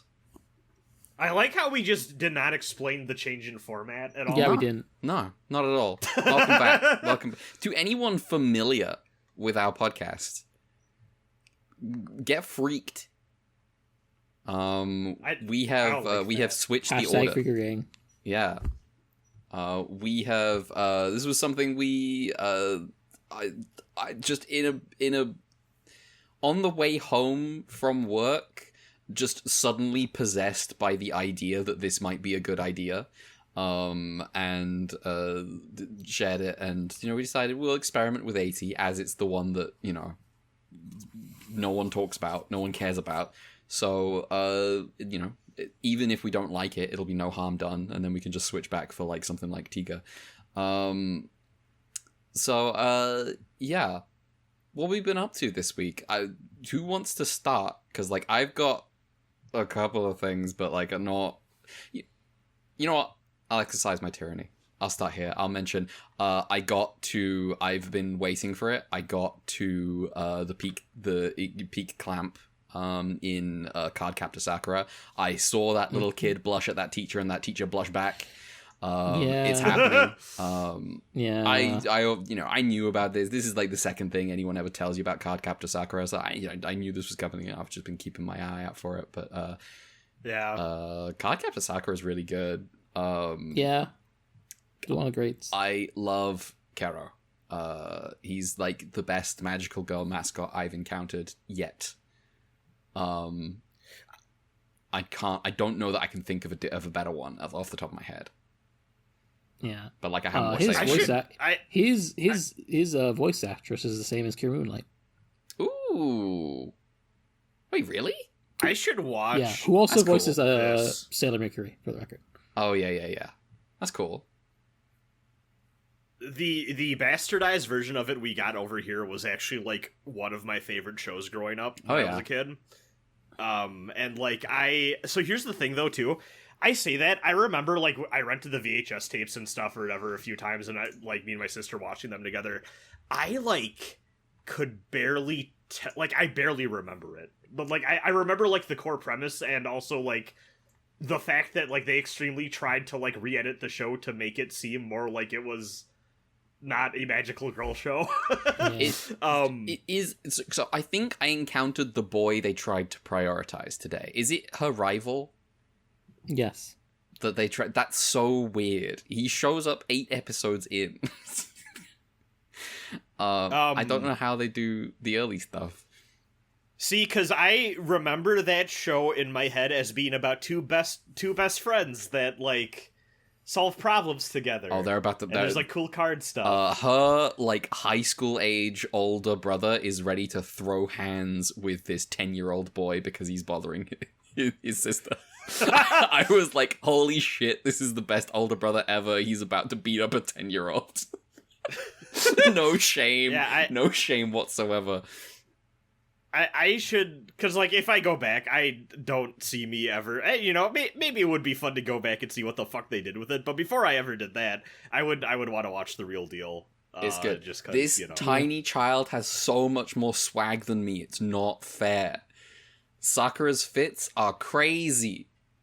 The rollerblade look is fantastic. Yeah.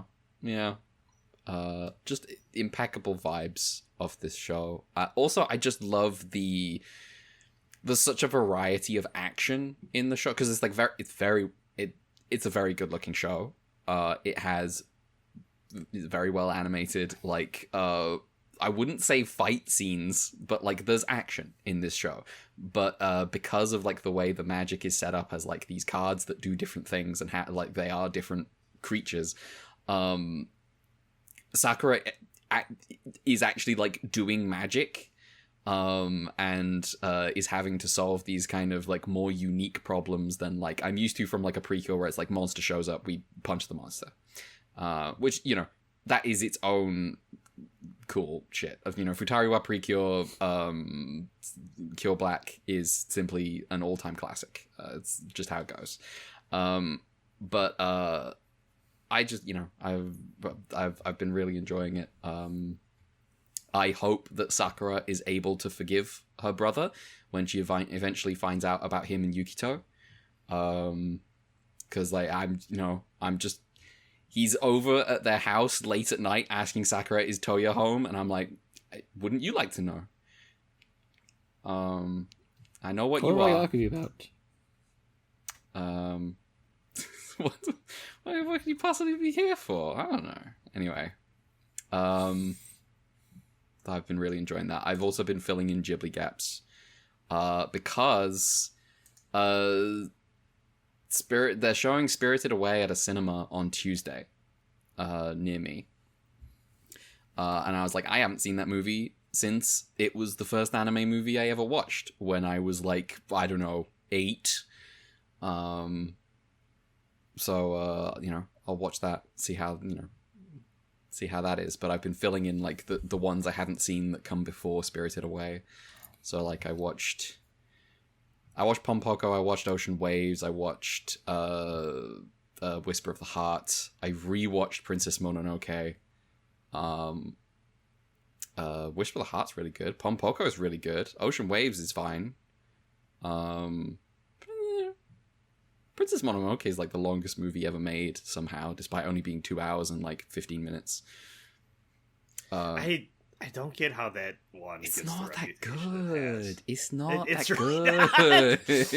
It's just kind. I knew that, you know, I know people who have like ideological objections to that movie, and like I have to sit with them and I have to sit with it and think about like what my opinion of that movie is. But outside of like actually like forming a proper opinion about the movie, rewatching it, I'm just like, I just don't enjoy this. I just don't think it's frankly, very good. I just kind of feel like it's a lesser Nausicaa, if I'm being honest. That's kind of where, especially because like Nausicaa is like, in Princess Mononoke, there's a lot of like you're dealing with like, oh, nature is green, whereas in Nausicaa the environment, like there's a lot of like, you know, you're dealing with a lot of the things we think about all the time with Ultraman, where it's like Ultraman is a show about squishing a spider. And Nausicaa is a movie about how the spider is good for the world. And I think that is like a much, like that as like a lens on like what environmentalism is, where it's like this cursed forest is actually like helping the earth, is like I find much more appealing than Princess Mononoke's kind of like cycle of hatred clash between. What if wolves and the other animals were actually just kind of like people but slightly different? Yeah, and then there was you know, a local industrialist who, you know, who was like, you know, she's a cool lady and she's cutting down the forest. And that's that, you know, now we've got the war and the I thought the finale of the actual like end of Mononoke. Now that I've watched Pompoko, which is the movie that comes right before Princess Mononoke. Princess Mononoke, making Princess Mononoke after watching Pompoko is kind of embarrassing. I can't believe Miyazaki. I genuinely, like, the ending of Princess Mononoke feels petulant and childish. Couldn't believe it. Anyway, I really like Whisper of the Heart. I thought it was great. Shame that guy died. Because he was the guy who directed it was like the supposed ideal heir who was gonna take over, and then he had an aneurysm, died. Rip. Only made one movie. Damn. Still haven't seen that one. It's pretty good. Put that on the It's list. pretty good. It's cute. It's I really like a lot of the scenes with the family. I just think they're such a good busy family. Everyone's constantly busy, and like there's all these chores that need doing. It's like someone trying to carve out a little creative time in amongst everything else needing to be done all the time. I thought it was good. Yeah, that's where I'm at. What are people up to? What you doing? I got very few things. I have only one thing. Okay. Oh, you got even less things than I do. Why don't you go? Okay. Yeah, I didn't do much. But as on a whim yesterday, I went to see at the cinema Superman.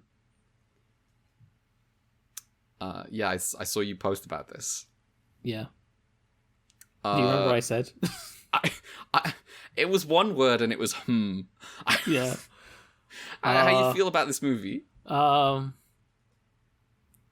I don't expect much from the political views of Hollywood blockbuster superhero movies. But also the way in which people were talking about this movie as seemingly potentially the wokest one. People have been posting crazy about this movie. While also the movie Yeah. itself maybe thinks this about itself, does mean the ways in which it does kind of just collapse back into liberalism feel more frustrating to me. I see, yeah. Because like the deal is you got the Superman movie that kind of they don't do a lot of stuff. It feels like Superman exists, and even there's a proto Justice League that also just exists. Got very confused seeing a Green Lantern show up in this movie. What? Okay. And I didn't realize who it was until like I was awake at like 4 a.m. for some reason, and I was just like, wait, that was Nathan Fillion. Oh my god, Nathan Fillion, Green Lantern. Should have been Nathan Fielder. I was just so true. Nathan Fielder, the superhero. Ah, geez, someone should do something about His that. new season is about like how do you rehearse around situations where there may be yellow. Nathan Fillion is 54 years old. I didn't know. I was like, I recognize his face, but his haircut is weird. I don't know who it is, and then I just realized at like 4 a.m. Oh yeah, it's Nathan Fillion. That's why I recognize him. Anyway, the people be talking about this as one, like last episode of Ultraman Ace, like it's about hope, I guess, and I'm like, well, maybe.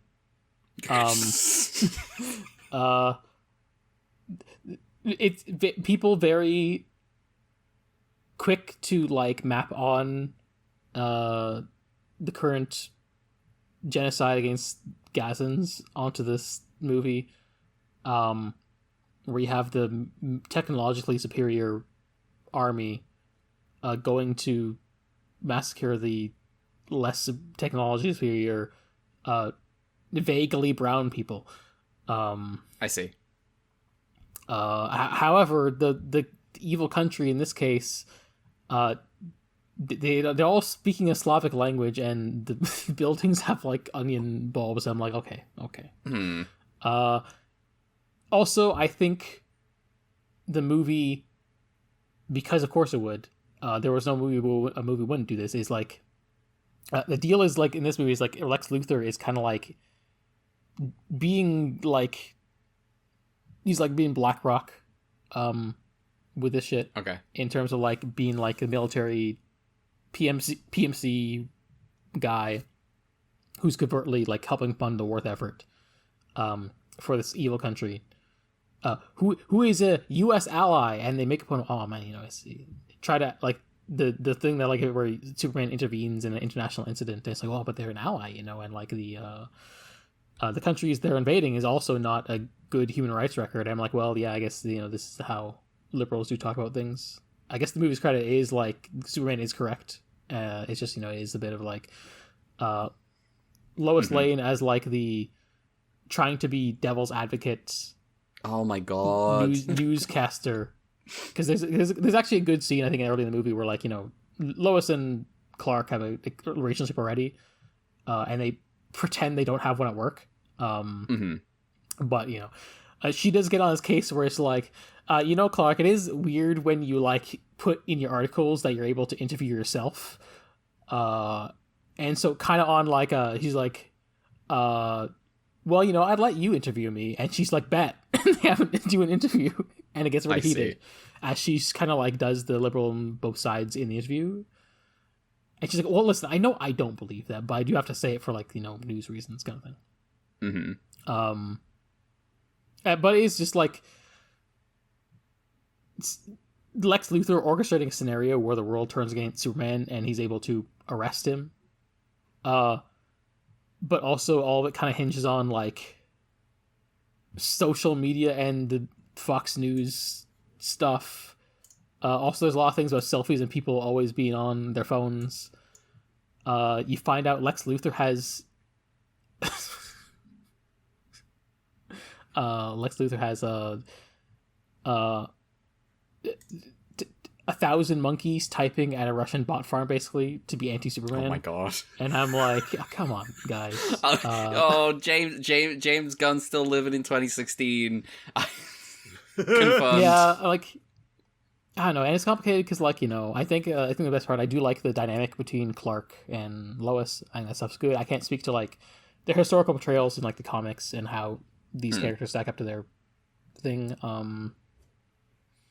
I think the way that the movie is like, oh yeah, the war crime stuff is being done by Lex Luthor and this evil country, and like Lex has to like engineer a scenario where the Pentagon is willing to let him arrest Superman, basically, and also turn the public against Superman, and then the Metropolis newspaper they work for is like, oh, we finally get all the dirt on Lex Luthor, and it blows the case wide open, and we help save the day by publishing this news article, and helps rehabilitate Superman's image. And I'm like, I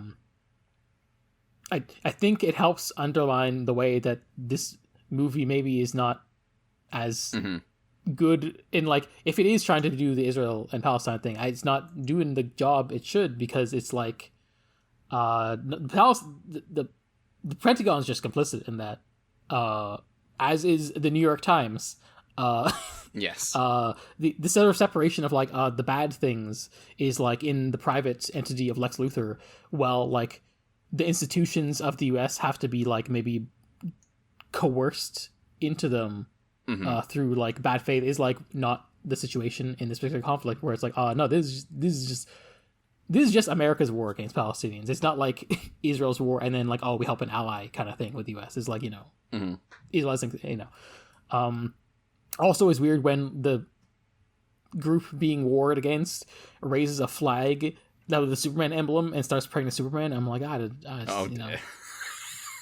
The one thing I have seen is like, is there some like torch and pitchfork thing going on where people are like, it feels egregious how like that country gets portrayed as like they don't even like they're not even a militia with guns. Yeah, it's just like there's like a fence that's a border, and you get like the evil Slavic country massing their troops at the border to be like, yeah, we're gonna go in, and then meanwhile you have like the entire population of this brown country, and it's just guys, and like, well, we have sticks, I guess. And at the end of the day is saved. Like Superman has to deal with a cosmological threat in Metropolis, so he sends like the Justice League guys to go take care of the international incident and stop the tanks. And I'm like, well, it's that it's almost like there's also the element of white saviorism of like, oh, we need the superheroes to stop the war when it's not. Is Batman there? No. Okay. We don't. I wanted at least a clip of Batman destroying a tank or something. I don't know. And it's like stopping a not, tank. Not that there's a guerrilla resistance movement that's able to like go toe to toe with a more armed conventional military force and winning. As in real James life. Gunn is not red triangle posting. Yeah. Batman looking at the camera. I call them tankies now. Yeah, and just, I think there's just, like, when it does try to loop in the theme of, like, I don't know, like, there's, like, a bit where, like, Lois and Clark have a conversation when, he's persona non grata, and he's like, oh, what do you mean when you said you didn't work out? And she's like, well, I was, like, a punk rock kid, I was always questioning authority, and you trust everyone, you try and see the good in everyone, and he's like, oh, well, maybe that's the real punk rock, and I'm like, shut the fuck up! Oh my god. Oh my god. And also both of you work for the New York Times. Shut the fuck up.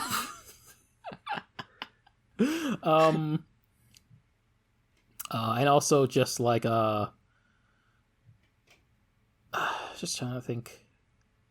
Was it weird hearing the word Ultraman being said about? I will say I think Superman is maybe better at the values Ultraman pretends to have than Ultraman. The way that like a kaiju is being sicked on a city, and he's like, well, I would like to save this so we can study it or put it somewhere safe and maybe not kill it, and then just like kills it. And it's like, wow, god damn. I had a friend who saw this movie, and she was like, I was thinking about like you because they said Ultraman, and I was not like, as someone not familiar with DC stuff, she was just kind of confused for a second. Yeah. Is funny. He does save a squirrel from a kaiju being from the kaiju debris. I'm like, oh, that's he's just like has more of the ethos of him. I feel like maybe the thought that like our Ultraman was like maybe took influence from the Superman, just as like as a cultural fixture that predates Ultraman is maybe a thing I hadn't considered, but I did think about it a bit, especially because Superman is also an alien. It is just also weird. Like, I know they mean well, but it's just kind of like when they try and like have as a plot point, like the idea of like the fact that because Superman is an alien and public about it in this case, like that he's like an immigrant, and that's being like factored into like the themes of the movie. But Superman's also like always depicted as like white American appearance while wrapped in the garb of Americana, and what that means. And like, obviously people making Superman mean it in like the ideal way, but like, what America actually means in practice, There have been like, obviously because Western comics are kind of a mess and have always been kind of a mess. So like what Superman kind of stands for in like whether Superman is like America or like, the idealized America or something is like always kind of in flux and weird. Yeah. To the degree to which you can idealize something that's, been tainted from the start. But well, yes. Which is our position. Yes. But also we know what you can expect from like a liberal movie. No, exactly. It's like he's, dresses in red, white, and not blue. No, he dresses in red and blue, but not white, I guess. Yeah. And he's always got that quiff. He always looks like he's come straight from like the 50s or something. Yeah. Yeah. But yeah, which I guess is actually kind of weird because you couldn't really say that about other superheroes. Like other superheroes tend to get updated. I feel like Superman is the one where there is more prescient backlash when like people mess with it too much. Oh, like, yeah, I mean, people... possible reasons that this movie exists and is the way it is. Zack Snyder made a Superman movie. And presumably James Gunn thought that movie was, like, the worst thing ever. I also feel like there is I feel like when you get a comic creative that would be inclined to do the what if we did, like, the modernized Superman, you get the litany of the million... Which, like, I know, I'm not a comic person, but I know comic people are kind of sick of the whole, oh, but what if Superman was evil thing, which I feel like is kind of what those people do with that when they get to play around with Superman stuff, is, like, you know, he becomes the authoritarian, like, American. Yeah, which is, like, it seems to be, like, what, the thing that helps bring him down is, like, the reveal that, like, the damaged message his parents sent him was, like, that was their plan, because, like, oh, yeah, you're the Ubermensch over the humans. Wait, they were Dragon Balling him? Yeah. He was supposed to go to Earth and take over Earth? That's crazy. Yeah. That's actually pretty good.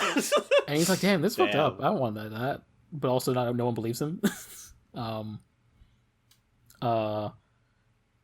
But then also, I know Lex's motives get weird. I don't know. Don't say too much, because I do at some point probably want to watch this. I won't see it in theaters, but just stuff about, like, his reaction to Superman. I don't know. It's I don't know what to think about it. Maybe I'll just leave it there, just if you want to see it. So yeah, I have been not wanting to go to the theater for a while, just because, like, it's getting expensive. But also too, like, I am just, like, especially with superhero stuff, I'm like, I can wait for streaming. Yeah, because especially nowadays, it's only a few weeks, which you know, it's kind of nice. So. But yeah, that's all I got, really. Wow. I'm still waiting for that second Batman movie. God damn. Oh, the Batman. Yeah, the longer I've sat with that, I think that last one might be my favorite Batman movie. It's doing a lot of shit that is, like, clawing at, like, my rented Advent Children way too much as a child, like, energy. What's the last superhero movie I saw? The Ultraman Arc movie. That's true. That is true. That is true. Even if calling it a movie is generous. Yeah. I feel like I just haven't watched a superhero movie since, like, I don't know. I watched Infinity War with a friend. I feel like for me it was, like, I don't even Far mean From going Home. to the cinema. Oh yeah, go for it. I just think for me it was Far From Home was the last one I saw. Okay. Yeah. I think I'm just... I was kind of done after Endgame. It's but called I mean, Endgame. Batman was after, which I think that was maybe the last one I've seen in theaters. I haven't seen a Marvel movie since Endgame. I'm just kind of done with that whole thing, for understandable. You know what I will say? I've had a bone to pick with James Gunn for a bit. I think that second Guardians of the Galaxy movie is about, well, it's okay if your stepdad's an asshole if your real dad is worse, and, like, for very personal reasons, I find that message abhorrent. I guess that is true. I guess that kind of is what happens in that movie. Yeah. I really do not like how they took that. James Gunn's filmography is very funny. It is. Anyway. I should rewatch Slither. I haven't seen that movie in years. Oh, hey, fucking yeah, Nathan Fillion stars that movie. That's right. Nathan Fillion's in Slither?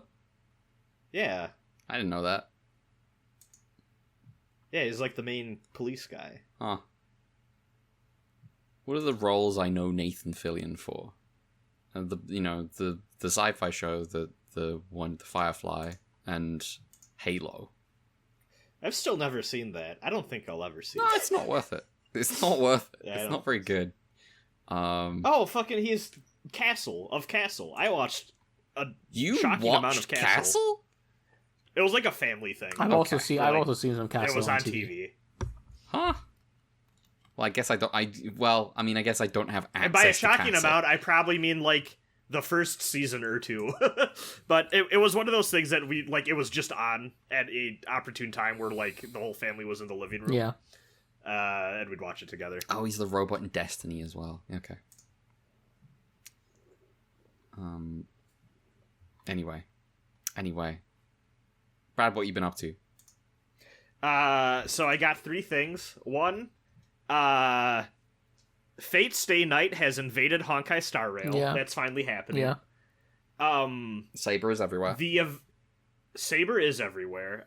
The event that they had for it, I feel like is probably letting down some people. I kind of had my expectations in check and like figured it would probably be like the normal events they do, where it's like a little mini game, like kind of menu based thing, not like a lot of like actual like RPG walking around in the world stuff. But I think a lot of people were kind of going into it thinking that they would like pull out all the stops for like a Fate collab and like do something a little more cinematic. That's not really what you're getting.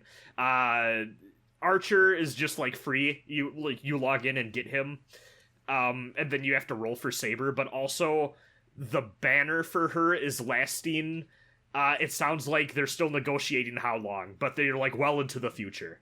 You'll still be able to get Saber and Archer. So that's just going to be kind of in the background for a while. But I really like what they did with the event.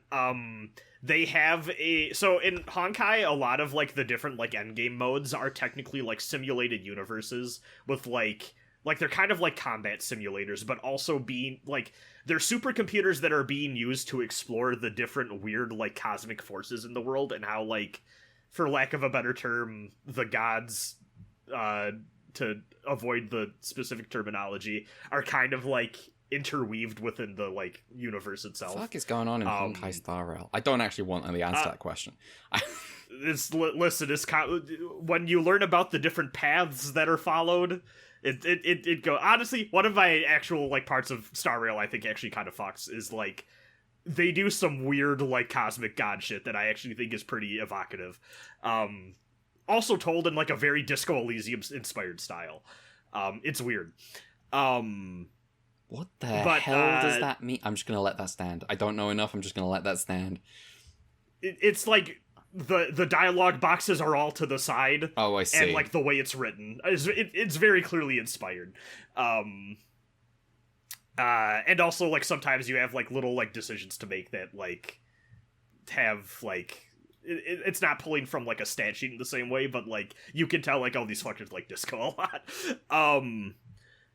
But yeah, so basically, what if instead of using the supercomputer to explore the different capital P paths of the world that impact the universe, we used it to simulate some Holy Grail wars.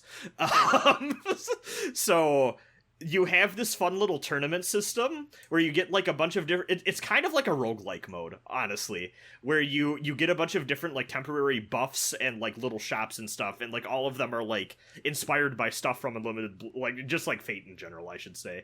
They're specifically calling this an Unlimited Bladeworks collab, but also like Rule Breaker is there and shit like that, so it's pulling from other stuff. They have a fun thing where like in the like options like side menu for that mode, they have Fate style stat sheets for all 21 of the Honkai characters that are participating, and dumb little bios about like why they're participating in the Grail War and what their wishes are. That's great. And like they're all stupid. It's great.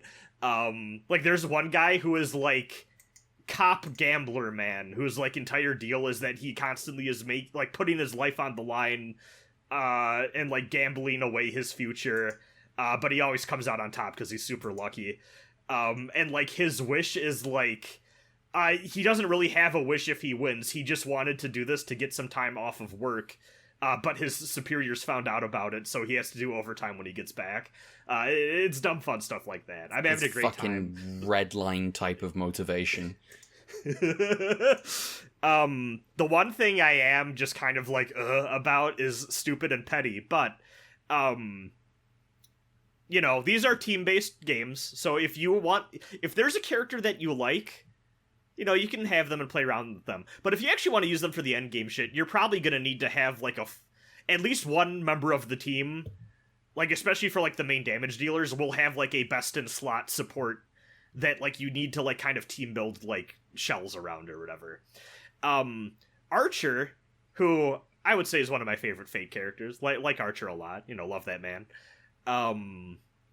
His best in slot support is one of the few support units who is really good and part of the meta that I never rolled for, because I fucking hate her in the story, because she is a like fake Harley Quinn that every time she shows up, she does like some Joker antics, and it just takes time away from what is actually going on in the story. And I found it so annoying. Just, like all red and stuff. Yeah, she Sparkle. Yeah. There is literally a point in the plot where it stops so she can go, "I've planted bombs throughout the city. Can you find all of them?" And I'm like, what are we doing? I replaced your detonator with it, sorry. Yeah.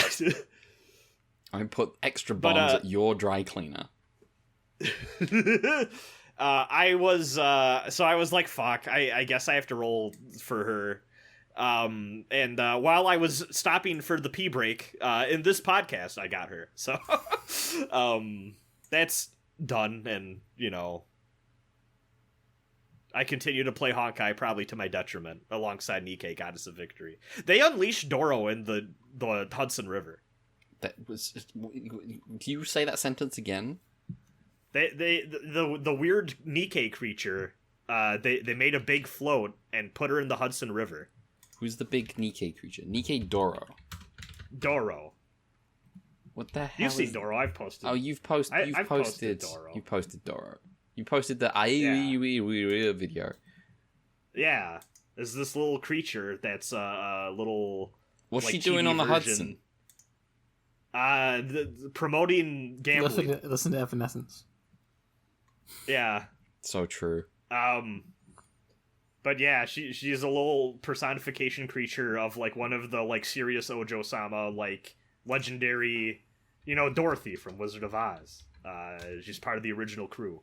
Nikkei Dorothy. I'm looking up Dorothy. Yeah, and then the fan base decided, what if we made her a funny little gremlin creature? And then the developers of the game were just like, yeah, we're just gonna take that. And just have like kind of made it an official thing. I see. Small army. I see. Small army from Hololive. Exactly. I understand now. Exactly. And now there's like versions of this thing everywhere. Uh-huh. Yeah. I'm a big fan. But yeah. Just interjecting for a second. Nimi, Saba, and Doobie have been streaming.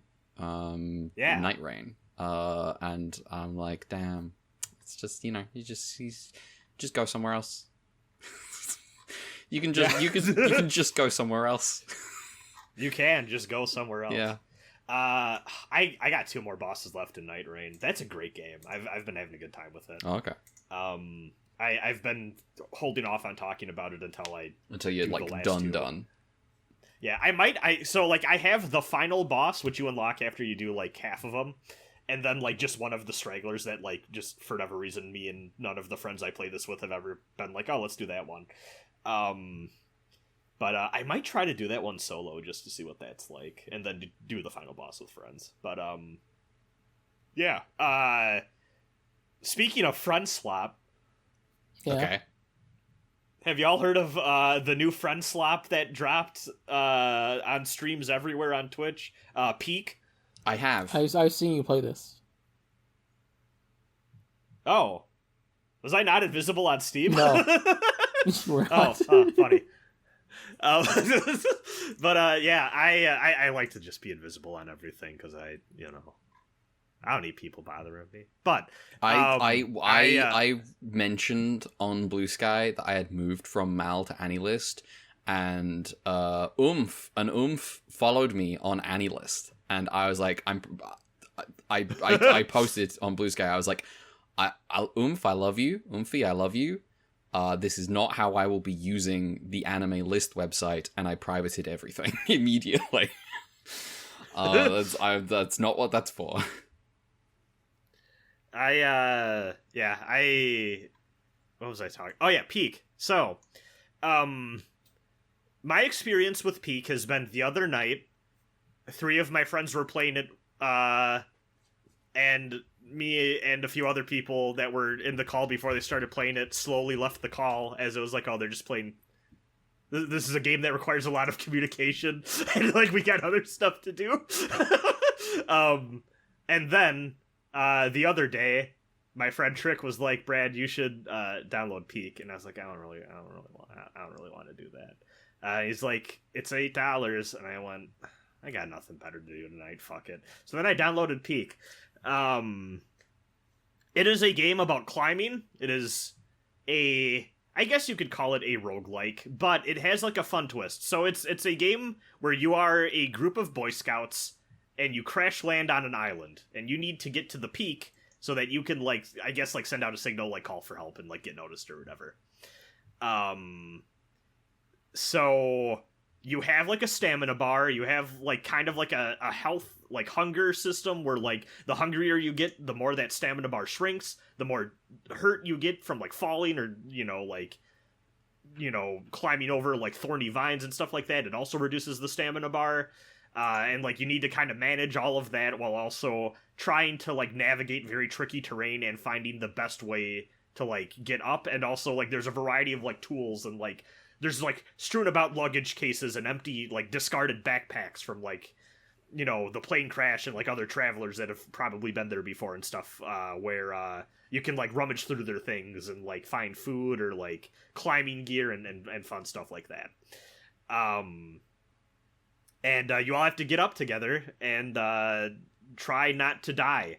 At the end of each of the 5 levels, there's like a shrine that you can pray to that will revive everyone who's dead. You also have like a time meter where like when you die, if the thing that... So sometimes you take damage from, say, like you get really cold and you die. When the like blizzard stops, that like damage starts to go away because it's temporary damage, so you can revive just all on your own. But in the meantime, while you're dead, you might have fallen a long ways because your body ragdolls. Yeah. And you can lose progress that way. Or also, too, something weird that happened is, like, my friend Trick was holding on to, like... It was, like, some item or, like, fruit or something that, like, when you throw it, it gives you, like, a gas, like, a big, like, AoE heal gas thing.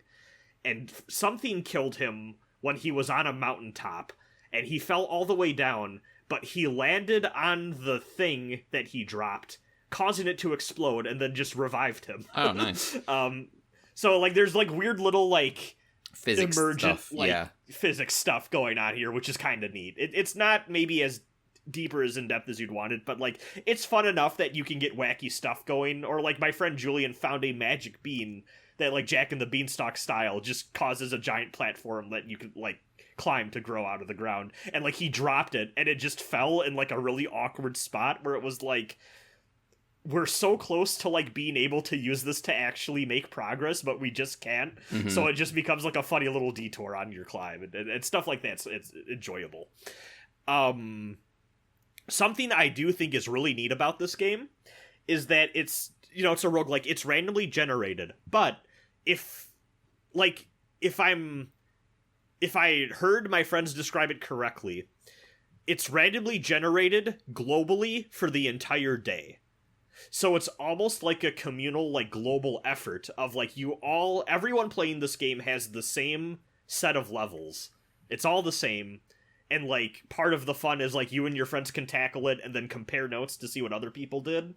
Or, like, you can watch streamers, like, play it after you and your friends played it and be like, oh, I remember this part. They're heading towards, like, a difficult path. This is gonna be, like, bullshit tricky stuff, which, like, I think is a neat way to do the procedural generation thing that, like, actually gets people kind of more engaging with one another than just being like, oh, here's, like, the common strategies and, like, best practices and that sort of thing. Like, actually having the map be the same for everyone, I think is a cool little touch.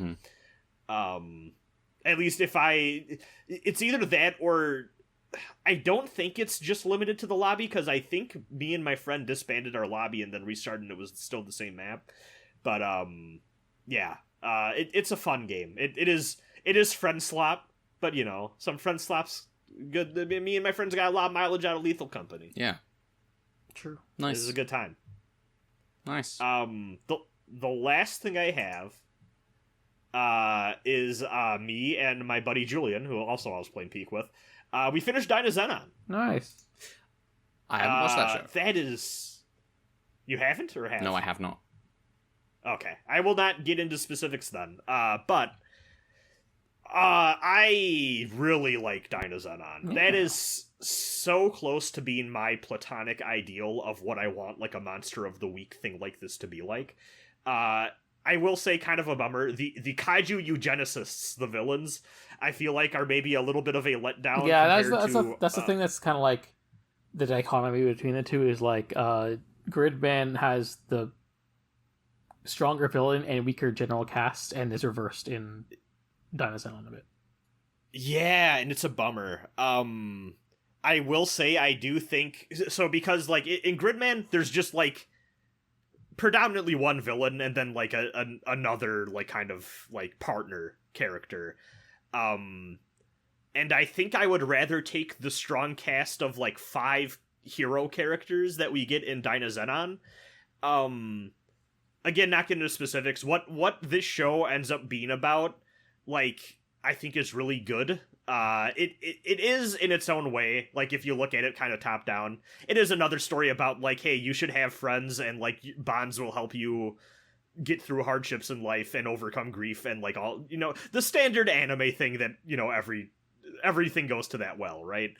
But I think the ways in which they actually illustrate the characters' individual problems is really, really deftly handled. I think there's a lot of really good, like, cinematic quality there, of just, like, really digging into, like, what these people are hung up on. And I think the conclusions that they arrive to and how they get there, like, the actual journey of these people kind of overcoming their bullshit is really effective. And yeah, I just had, like, a phenomenal time with that show. Special shout outs to the water park episode, With which the has churro the scene. infamous churro Yeah. scene that everyone knows. What I wasn't prepared for was the scene where, like, there's a really tense, like, hero and villain standoff, but they can't actually do anything because anytime either one of them attempts to make a move, the lifeguard blows his whistle and goes, "Hey, no running by the pool." That's so good. That's so good. It's a good episode. It's incredible. The ways in which the antagonists of this show, too, are also just, like, kind of just down to hang out and aren't really all that, like, directly violent, I think really opens up a lot of, like, avenues to really fun. Like, imagine if Commander Black was just, like, around as, like, a dude that you sometimes ran into at the, like, the grocery store. Oh, like, that's like, the vibe. what's his face from Shin Ultraman? Yeah, Mephiles. like...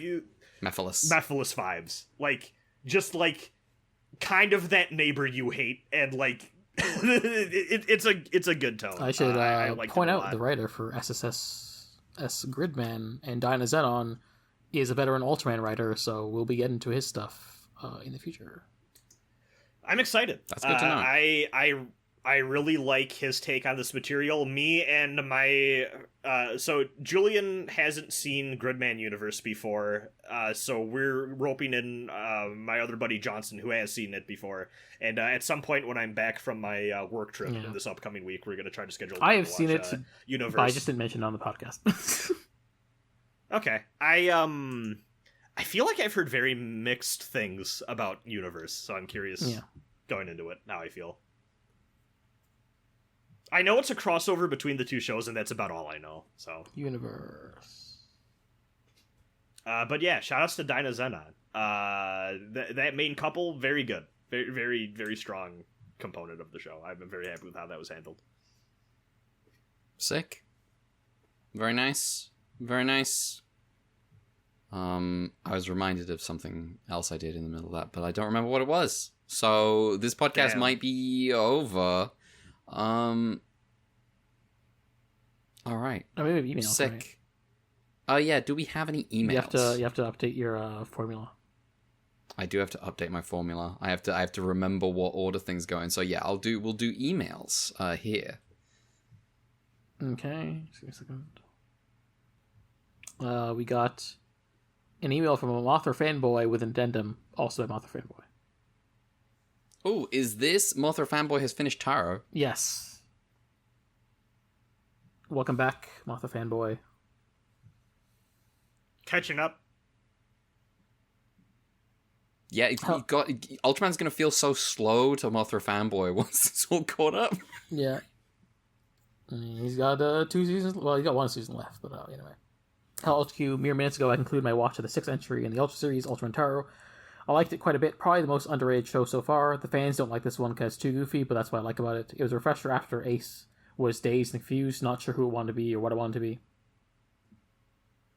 Although I enjoyed I think that the general reputation is like there's, I don't know, like maybe English speaking fans aren't super high on Taro, but my general impression of Taro is that it's actually quite like well liked. I think it was like a big deal at the time it came out, at least. Okay. Well, like Taro's like a fixture of like Showa Ultraman guys who show up. So, I suppose I don't know what his reputation is these days. Who just walked out and never came back. No, in some ways that almost makes it easier. That manga proves they don't need no actors. Yeah. They have the. It did not. No, it did the opposite. It proved the opposite of that. Well, I didn't say it was like good, but like it proved they were willing to do it. I see. There's different things. Although I enjoyed Taro overall, I was a bit down on the first 3 episodes. I have now realized that I wasn't ready for the goofiness, and if I revisit them now, I enjoy them a lot more. Shirada, Kotaro is an interesting character. I do like that he's a boxer, and I was very disappointed that I kind of forgot about it. Then again, I can't be too surprised. That is a real shame, yeah. The past 2 shows have all forgotten something. Well. Oh, you don't know. You don't know. You are not ready. Taro's boxing career, Return of Ultraman forgot about Go's racing career, and Ultraman Ace forgot about women.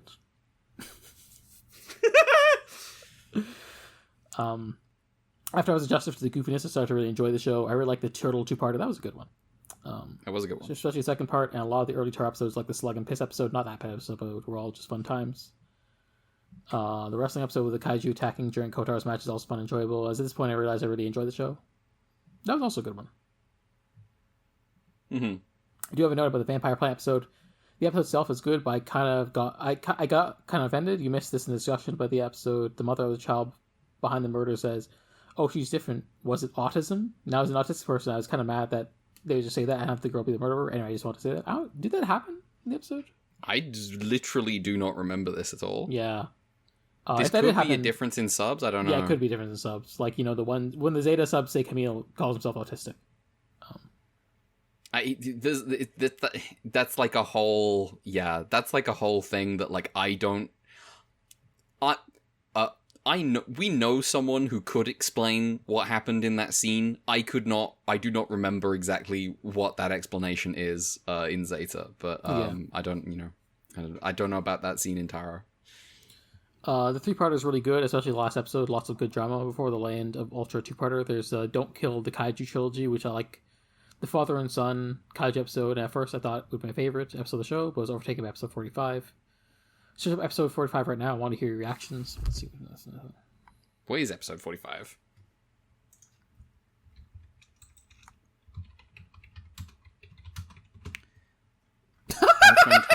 Yes, you know what? That was my first guess.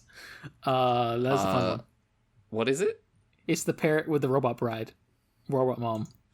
Oh, incredible episode. Incredible. Go destroy every car in Japan. Oh no! The World Auto Show is in Japan at the same time the kaiju who hates cars is attacking. Ridiculous. When he, shoots the gun straight up at his robot mother. Man, what a great episode. Kotaro entering like the robotics lab. I was like, I've seen this before. It's a robotics lab. I'm always doing this. Anyway, I don't care for the fucking stupid kid Shoichi and his fucking cicadas, but I'm 3 Ultraman kids, and the other one was good, I guess. The Land of Ultra 2-parter was fine. I flip out whenever I get crossover, even if it's kind of shoehorned in. I guess I'm just kind of like that. But the real stuff is the well-known Monsters and Aliens reappearance series. Remember that one? Oh yeah. What you mean when they brought them back, but kind of Yeah. Well, I do. Yeah, remember when Mephiles came back and was nothing like what Yes. made Mephiles cool the first Yeah. time? Yeah. He's like, Month Fanboy is like, well, I do actually like the Mephiles episode, and it would be a top 3 episode of the show if it wasn't a Mephiles episode. It is funny that if you replaced those kaiju with any other kaiju, those episodes would just make sense. Yeah. King, powered by the moon, as we all know. Yeah, King is powered by the moon. And also, we've made a big deal of the fact that King is alive again, despite the fact that we've never had this problem with dead kaiju before, ever. Yeah. I didn't care for the Tarzan kids in King, though. The pool 2-parter was bad. I really didn't like that. The mushroom episode revived the show, though. After a couple bad episodes, I was like, oh no, is this another A situation where I like the first half of the second half is really bad? No, it wasn't. I like the Donjin episode. Kind of confused what was going on, but I loved it. I love the 2-parter with the Alien Temper. More fun episodes after that. I really like the Potato Seller episode for some reason. The Christmas episode was enjoyable, and the Mochi episode was top notch. Oh yeah, the Mochi episode was great. Yeah, they did better with Yuko than her reappearance and. Yeah, I mean, they forgot her backstory, but yeah, they did do a better job with her. And of course, she came back because Hokuto was dead. True. Even though Hokuto Thank also God. appeared earlier in Taro. Oh yeah. Oh no, that was a clone, remember? Because the manga says the last monster. Yeah, it's a Hokuto. Yeah.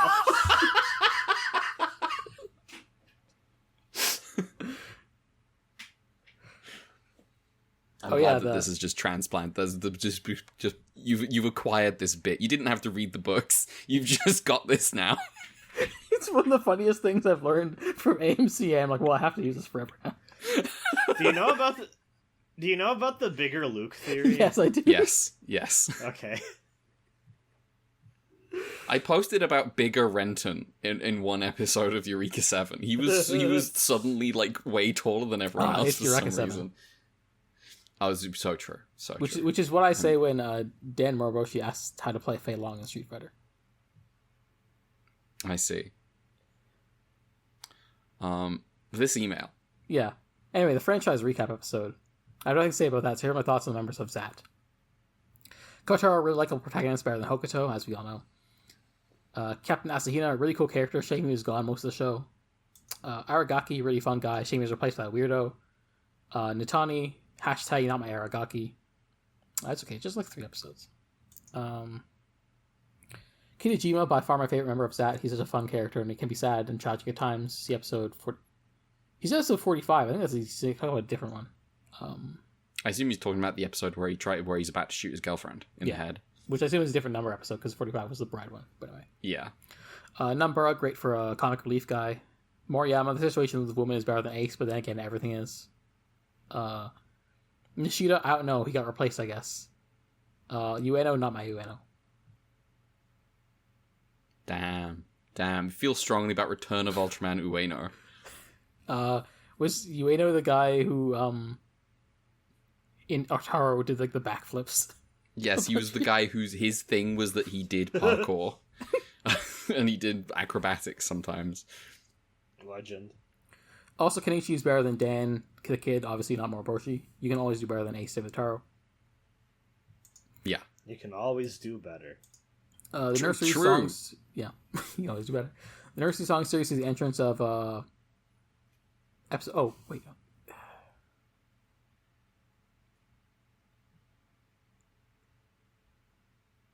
You know what?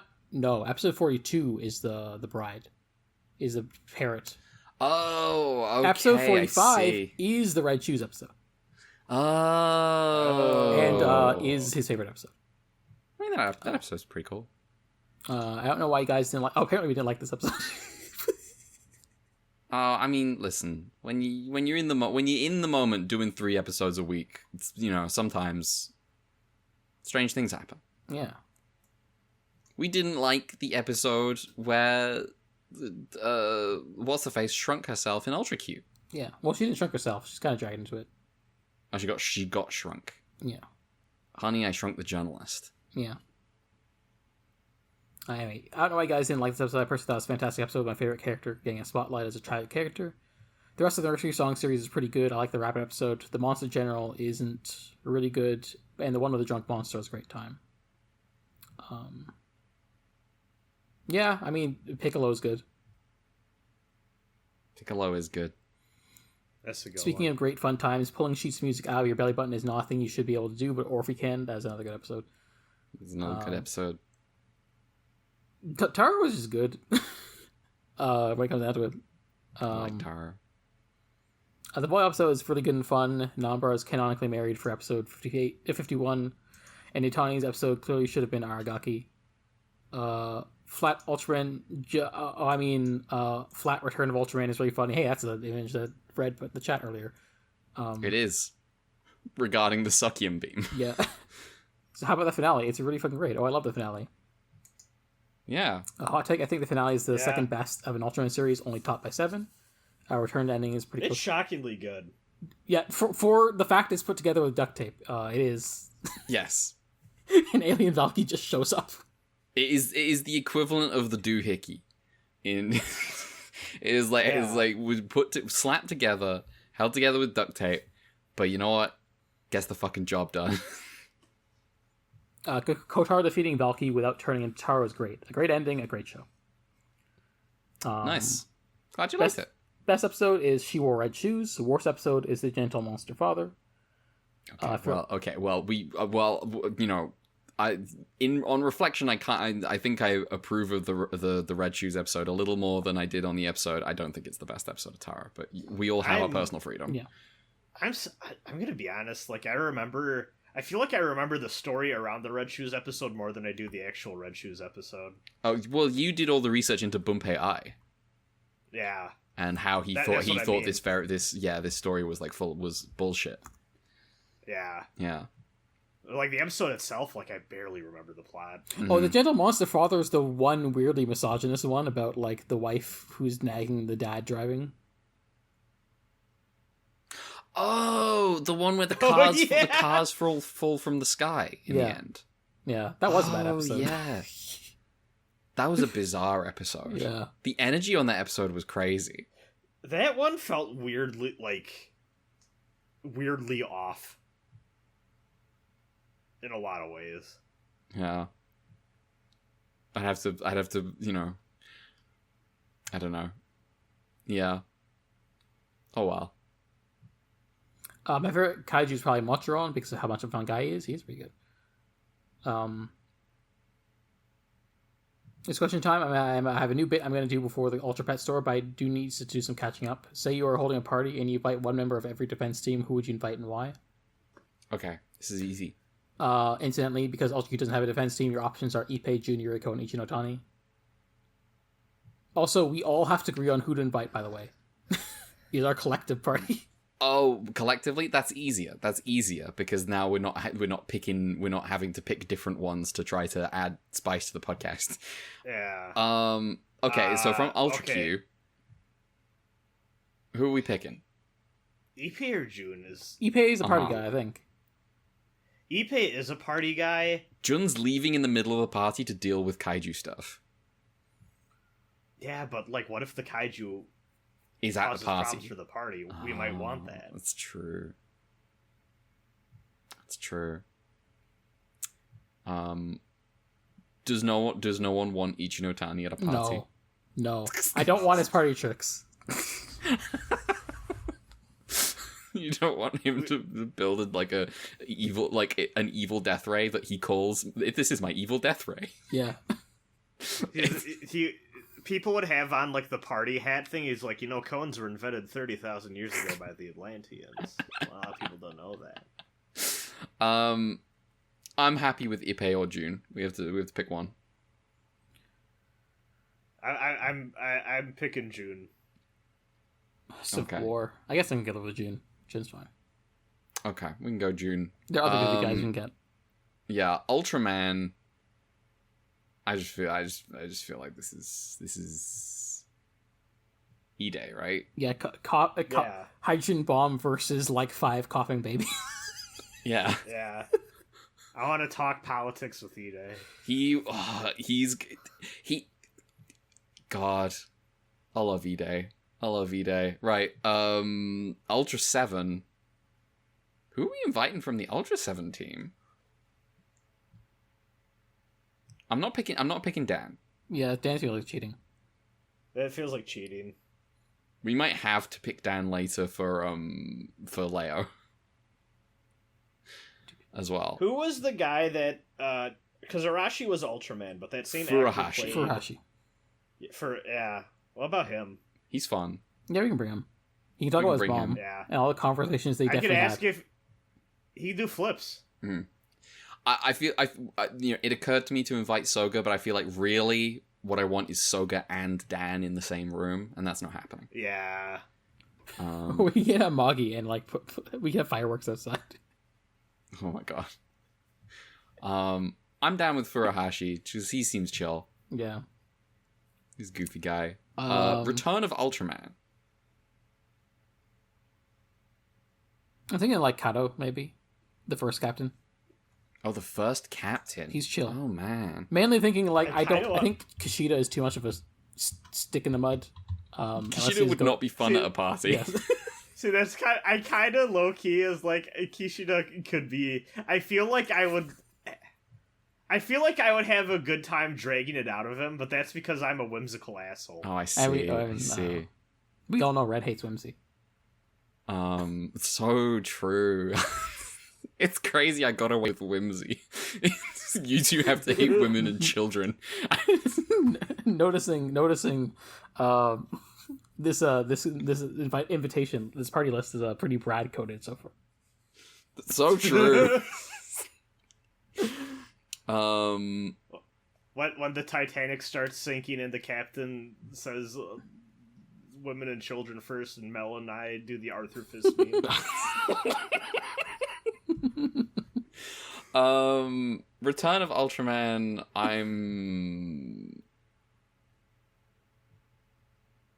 I have no opinion between Kado and Kishida. I will be honest, I feel like Return of Ultraman does start to get to the point where I'm thinking of the defense team members a little bit less. Yeah. Like, I'm trying to even look at... Oh, you know who's getting it. Here's the thing. Ace? In Ace, you know who's getting invited to the party. There's only one guy. There's only one. I can't even remember his fucking... we're doing the captain, or are we doing the guy who hates Hokuto? I was thinking the gun guy. Yeah, I was thinking... I was initially thinking the gun guy, but then I remembered how much I like that captain, but maybe that's not the vibe we want at the party. Yeah. When he's wearing sunglasses at night and pulls out his two guns and like crosses his hands like Yes. Dante style I can for be no convinced- reason. Yeah, I can be convinced to do to do Kushida for Return of Ultraman. Okay, so we'll grab Kushida, Return of Ultraman, Yamanaka and is the ace guy. we'll grab him for Ace. Taro, it's the one guy. Slim Kidajima. Pickens. Yeah. Yeah, it's Kidajima. That's him for Taro. Leo, once again, Slim Pickens. I feel like... The guy who gets punched to death by an alien in the alley. Just the one guy? Just the one guy. Yeah, Oh, you don't want to. You don't want to invite Daisuke Sato. He's like the only guy they have for a while, and then they fire everyone working on the show. We could theoretically have Dan here. It feels like cheating. But I'm we looking could. at the names of like the later MAC members, and this is shameless. Jun Shirato, Ippei Kajita, shut the fuck up. What are they doing? Get new names. Would we want Leo Dan at a party? Depends what kind of party. Oh well, let's get the slalom guy. What was that? Sorry. Get the slalom guy. Yes. Oh, so true. We'll have the slalom guy. Fantastic. Yoji Kiriyama. Yeah. We'll have him. Excellent. Hey, do your super slalom powers. I was like, please, guys, it's the 5th time tonight. That's the one thing we know about you. So this party is currently Jun, Ide, the Furuhashi, Kishida, Yamanaka. Kitajima, and Ayanaka, and the ski guy. and the ski guy. That sounds good. Yeah. We make that work, yeah. Yeah. Easier anyway. than the next question. Yeah, which Taro Kaiju do you want as a pet?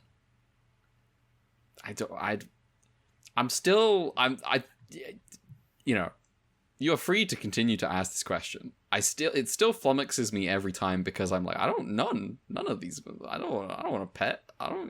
These is like, a lot of these are like, Yeah, I Guys. always struggle to remember.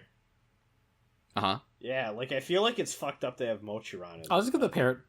That's easy. Oh, parrots, parrot, there you go, that's a pet. Ultraman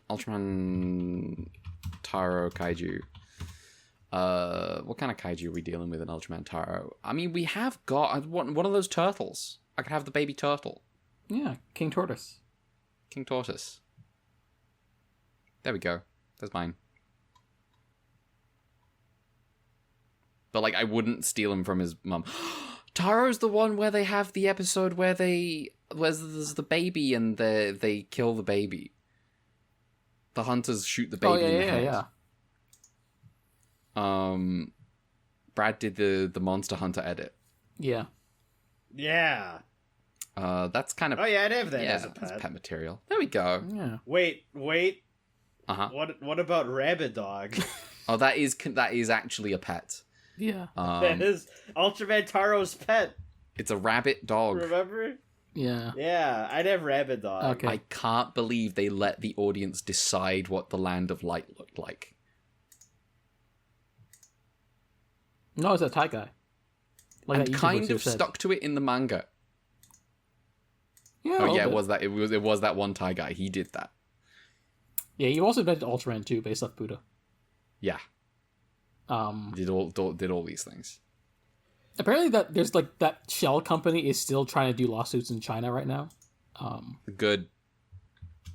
Good. Which we'll see how that goes. I hope that continues. I hope that continues to plague Tsuburaya Productions. I've just hearing that whole story. I was the gumption. Go for Tiga it. Entertainment. Yeah. This is like being this like decidedly wrong and just putting your whole chest into it for so long. His guy is honestly kind dead. of It's just like his admirable. successors. Yes. When I was a child, I told lies like this. To keep that up all the way into adulthood. you could be a corpse and still be continuing the lie. Exactly. Put it on the grave. By the way, I totally invented Ultraman. All right. That's the end of my Taro email. Before I start Leo, which I'm excited for, I'm going to watch the Hanuman movie, so I'll send an email about that in a couple days when I watch it. Bye, I guess. Yeah, thank you for your first email, and presumably your second email is about the Hanuman movie. Yeah, presumably. Show rankings, 7-1, bottom up. Ultraman Ace, Ultraman, Arc, Taro, Q, Return, 7. Arc over Ultraman. Okay. Where's Blazer? Oh well. Blazer didn't make the cut. Forgotten like June. Didn't make the cut. True. All right. The second email is in fact about Hanuman. Hello. Hello, I have watched Hanuman Meet 7 Ultraman and also Ultraman A New Power in Singapore. I liked one much more than the other. I'm I really curious. I really hated Hanuman. It was really boring. The characters were unlikable, and those two guys are not Zat. I would just really generally rate this movie a 1 or 2 out of 10. Yeah, fair play. New Power of Singapore was a fast-paced, fun time I enjoyed, and if I got this ad, I wouldn't skip it. Yeah, really nothing to say about these two, but I do have some bonus stuff. Recently got 2 Ultraman figures. I've sent the pictures in the email if you want to view them. Did you? I don't think you did. I think you meant to, but you didn't. Rip. It's Agira and Pandon, 2 of my favorite kaiju, both those from 7. Additionally, I have 2 corrections from previous emails. One in my Ultraman email, I say I like Ultraman. This is not true. Sure, there's some good episodes, but the majority of them are bad episodes. I think that's the podcast consensus. Mm-hmm. Which most are not brave to say, but I do the idea of people thinking of Ultraman as like a coherent experience is so alien to me. I'm gonna be honest, I've kind of felt this way as we closed out the show for kind of all these shows. Yeah. I feel like Ultraman is the most emblematic of, like, I do think the reputation of a lot of these shows does get carried by, like, people watch them as kids or, like, watched them a while ago, and, like, the stuff that really hits stands out and kind of defines the show, right? But there's a lot of stuff in between that is of dubious quality that kind of gets left, separates the wheat from the chaff, that sort of thing. And I wouldn't be surprised if that's a big factor in kind of the legacy of all these. Mm-hmm. All right, this email. Second correction. I say in my Return of Ultraman email I didn't care for the Winter Horror series, and Red said that was sinful because that one clip of Shin Man blowing up the alien. I'm sorry I've sinned, Red. I do love that one clip, and lives rent free in my head. It's so good. It's so good. Fuck this one alien in particular. One more thing. I recently bought a Japanese Ultraman book off eBay. It's very outdated. I think it's dated to 2009. And I want to share some things about it. Images are attached. I don't think you said the images. Owned by emails. And the book has some things with Kaiju and Defense Team, and then happens. some Ultra Family trees. Sure. More content includes episode guides for every single show up until 2009, of course. So that's like... This would be just like me editorializing. It's like around the time we start getting the Ultraman Zero movies, because we're like still in the kind of gap between conventional Heisei Ultraman and the new gen King starting. Mothra Fanboy is absolutely free to send these images in the future. That is fine. For now, I'm going to thank you, Mothra Fanboy, for forgetting to attach these images because we were at nearly 3 hours. Yeah. Yeah, so there's an episode guide in every single show, and also information about the Ultra Tax. Also send the last section to the chat. All of you look at it. We will one day, maybe. Would you believe me if I told you this was the only information on Ultra Q in the entire book? Well, maybe one day. Anyway, I'm glad I picked up the book. See you on Leo. No questions this time. Looking forward to you eventually actually sending those images, Mothra Fanboy. So sorry for reading out your completely attachment missing email. It happens. I work, happens all the time. Thank you for your email. You know what happened? What happened? Alien glitch. So true. Alien Gmail. Alien Gmail. Thank you for your email. Thank you for your email. Thank you for your email. Oh, what's that, Brad, too? Thanks for the email! We gotta kill Brad, too. His really annoying voice. Yeah. That's just, I think. It's just kill someone for an annoying voice. Well, if that was my real voice in this entire podcast, I've been forcing myself to talk like this. What would you say then? I'm gonna have to really think about the future of this podcast. I can't believe you've lied to us this entire time. It's okay. So we'll see. I like to think I'm just a really great performer. Do we have any other emails? No, that's it. Oh, that's quite okay. Cool. Well, that is the end of this podcast. You can join us next week for 3 more episodes of Ultraman 80. Before we go, we just got some plugs. Also, I just wanted to say, maybe we can say, I already know when the batches of 4 are going to be. Yeah. Go ahead. They're both in August, just so you know, because they're gonna be like really quick, right next to each other. Basically, there's like a episode 10 to 13 on August 10th for our recording purposes, and episode 17 to 20 on like August 24th. Fantastic. Thank you. So we have some other shows as well as this main show. We had a new Detour Quarry covering like another 5 more volumes of Golden Kamuy dropped last week. And also talk about a lot of other stuff. Yeah, we also talked about a lot of other stuff. About just some interesting background material. Go listen to it. That was a really good episode. Yeah. I need to listen to that still. You should. It's Golden Kamuy's just been kind of going hard. I'm a big fan. Also, just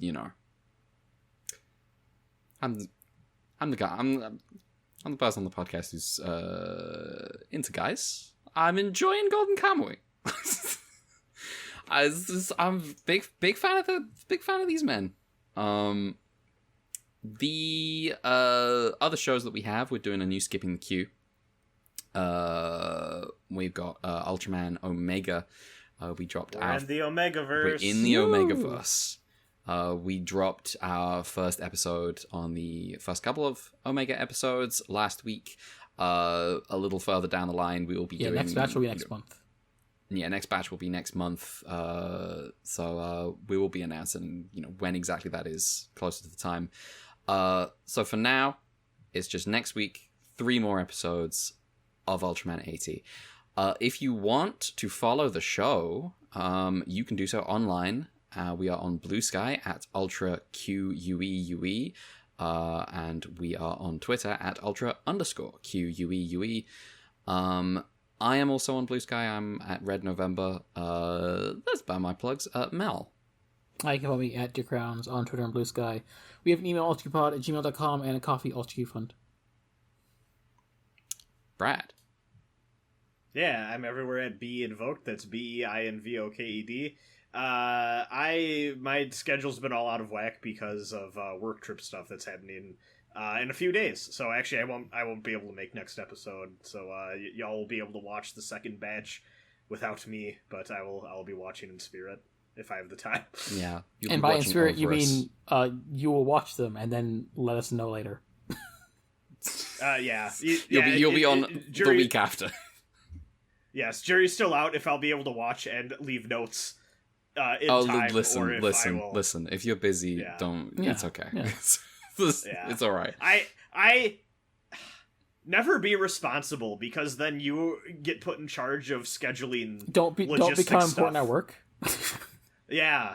Let me tell you what I'm doing right now. I'm becoming very important at work, baby. Yeah. You think that at some point they would give me my 401k match that they cut back. Ooh. Or give me a better raise. Wow. Yeah. Wow. Not having fun. Wow. That sounds like you're not a team player, Brad. So true. You just gotta step up. They're a family, Oh, you know what? So true. So true. And family looks out for each other, even in hard times. Yeah. Something like that. We will see you next week. Goodbye for now. Goodbye. Later. Let's go UGM UGM